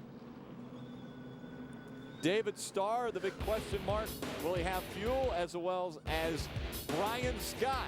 They'll have one more shot at Ron Hornaday, who's out front. Welcome back to Memphis Motorsports Park. The field now making their way down the backstretch. We will have a green-white checker finish. We will go across the start-finish line. They will receive the green flag, and they will have 2 laps of racing to go, but that will complete our 199th lap. Yeah, right now, if I'm going to restart this race, I want Ron Hornaday in my truck. He's got the lead. He hasn't been really challenged on the restart, and he's one of the greatest we've ever had on restarts. Brian Scott right on his back bumper, as is David Starr behind him. Green flag back in the air. Here we go. 2 laps of racing from Memphis. Here comes David Starr to the inside. David Starr trying to take second away from Brian Scott. Those 3 separate themselves, and they're able to hold on to their positions through 1 and 2. Down the backstretch they go. Hornaday with Brian Scott right on his back bumper. A good race now for 4th and 5th. Matt Crafton and the 15 of Eric Almirola. Here comes the 5 of Mike Skinner. The white flag goes in the air. The battle for the lead.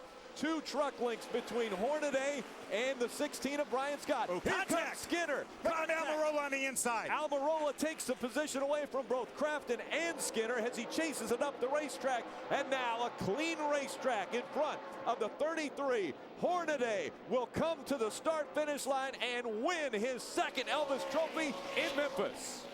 Contact there, middle of the pack. Mike Skinner, Timothy Peters made contact just before the start-finish line. Mike Skinner got the 6th spot. Mike Skinner finishes 6th. Rick Wren celebrates with his team. Another win, back-to-back wins in the 2009 season, and back-to-back wins here at Memphis Motorsports Park. Ron Hornaday winning his 42nd Camping World Truck Series race in 236 starts. Let's go down to the winning crew chief. He's with Ray Dunlap. Well, we want to hear from Rick Wren. It was a hot day today, Rick, but you guys persevered. How'd you do it? I'll tell you what, we anticipated on the racetrack getting really hot and slick. Imagine that. Made some adjustments this morning, kind of anticipating this, and looks like we guessed the right way. Ron did an awesome job. I know it's really hot in the truck. All the drivers did an awesome job today because it's really hot out there. I just want to say thanks to the fans that came out today because it's just as hot for them as it is for us. And one other thing, a good friend of mine who I used to drive his race car passed away this week, and I just want to give condolences to Lenny Allen's family back in Illinois. Congratulations on another win. He was rubbing his Ron Hornaday Lucky Restart coin, and it paid off. How about that? Going to victory lane again is Ron Hornaday. A week ago, he wins on his birthday, and now The trophy that is a prized possession, he'll have 2 of them. Elvis Presley trophies, Memphis Motorsports Park. We'll hear from the winner as he makes his way to victory lane once again in the Camping World Truck Series.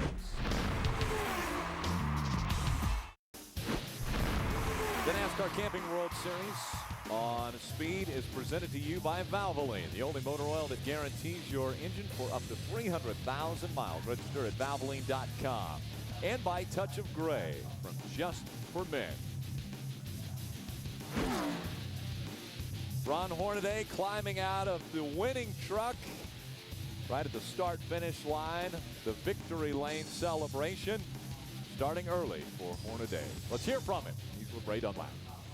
Rick, the crew is on the stage already. Hornaday has climbed out of the Longhorn Chevrolet, and in 6 races, you've won 4 times in this truck. That's pretty incredible. Yeah, I don't know if we can take it to the next race or not, but I got to thank Kevin Delaney. They definitely got another new truck for Kansas, but especially Mark Smith. I have been thanking him. Mark Smith at PME, they've been doing a great job in these motors, and we've been running these things twice, and what they've been doing for us is a lot, and I can't say enough for them. But Longhorn Chevrolet was awesome again today. Rick Wren made a change, and I didn't think I had nothing for Brian Scott. When he got out front right there, it was pretty tough, and once I got around him, I figured he's going to stay on my bumper for a while, and I just pulled just a little bit farther away, and then that green-white chariot come, and I did everything I had, and he was hungry. All he had to do was tap me right there, but he had his hands full with them guys behind us. But Kevin Delaney, Ream, Longhorn, VFW. I'm a little worried here. You know why? Because the Redneck's got your trophy, and I want to make sure he's not going to try to break the thing. The last one. Can you believe that? The last Elvis Presley. We got one last year. I thought it was the last one. But this one here, this is awesome. Kevin Delaney, again, thank you. And everybody back at the shop, they've been working hard to change this truck around. I got stuck on the side of the road and have 3 days to change it and get it here to Memphis. This says a lot. Enjoy your couple of weeks off. Ron Hornaday's got the momentum. This team is on a roll. The 33 back in victory lane here at Memphis. Adam? And Brian Scott, I think, will enjoy a couple of weeks off as well. Exhausted after today's race, 2 weeks in a row driving with a broken wrist, and I guess today was all about fuel conservation of the late laps, Brian. Yeah, these Toyota Tundras just get awesome fuel mileage, and you know, we make really efficient trucks.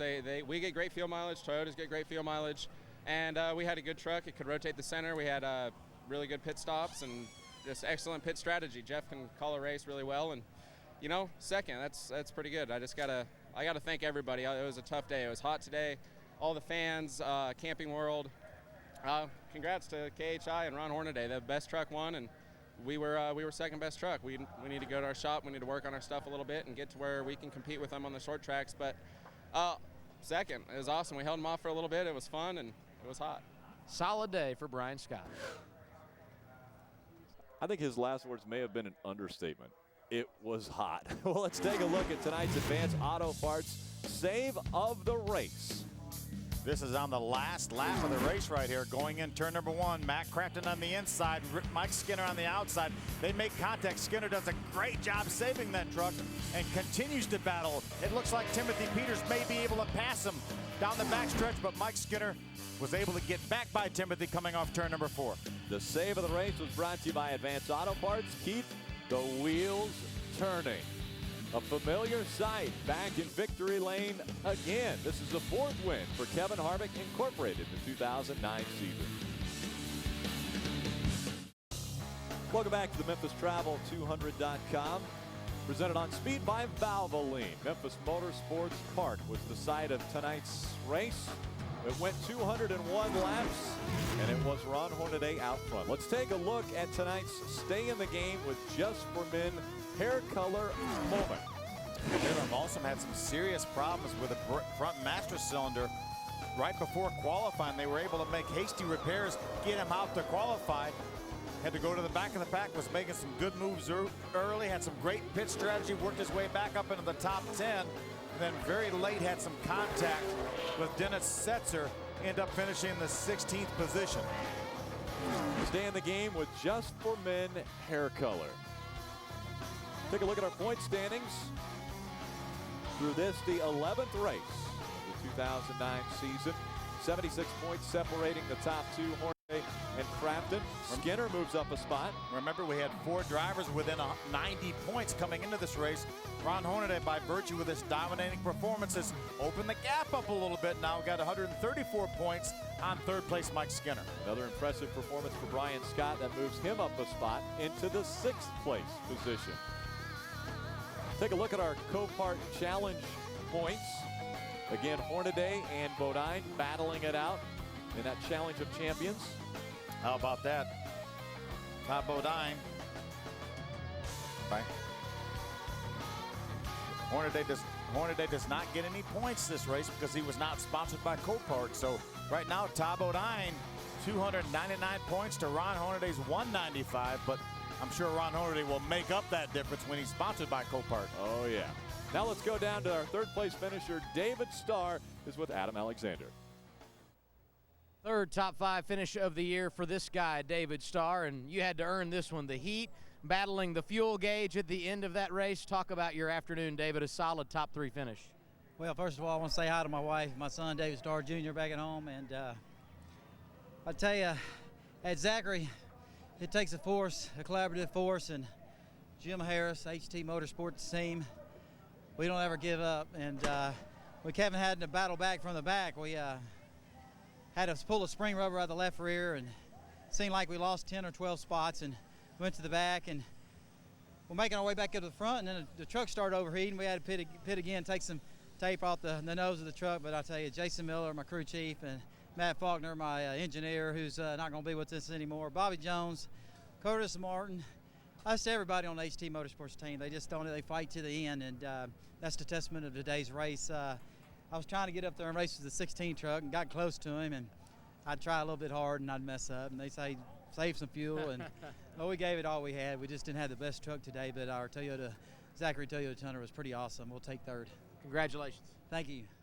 3rd place finish for David Starr. As we look at our unofficial results, Hornaday, another win. Brian Scott, an impressive 2nd place finish. Yeah, absolutely. I want to mention Ron Hornaday's general manager and spotter, Rick Corelli, will make the trip out to the West Coast next week. He will be inducted in the West Coast Racing Hall of Fame.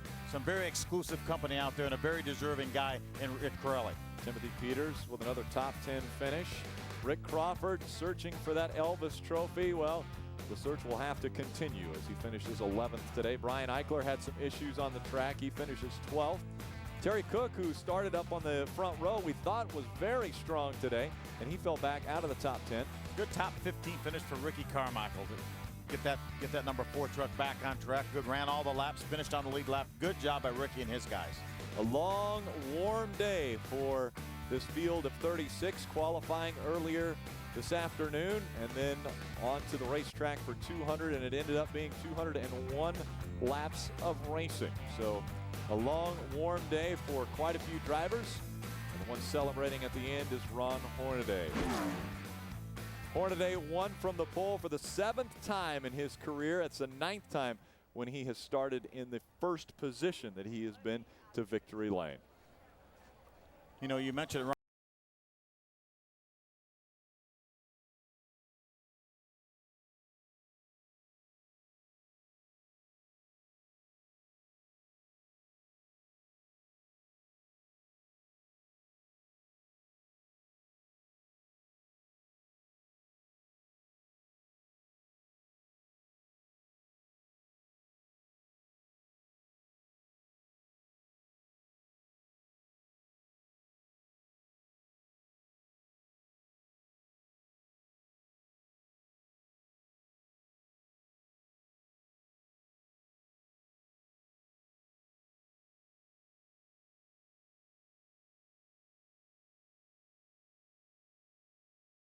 Tom Swindell lost his mother earlier this week, so our thoughts, prayers, and condolences going out to him. I don't know if you needed a grill here at Memphis Motorsports Park to cook any food. It was as hot as an oven when the green flag flew, just almost 100 degrees when they got the green flag. The heat was turned up by Ron Hornaday on the racetrack. A few had issues, but there were no issues. Once Hornaday got out front, he was out front for good. Coming up next, it's NASCAR Smarts, and then stay tuned. It is Speed, the NASCAR Performance Show from Loudon, where they'll discuss Tony Stewart's wild ride to his backup car.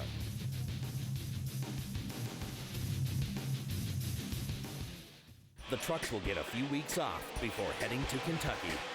Will we finally see the first repeat winner in our 10th trip to the Bluegrass State?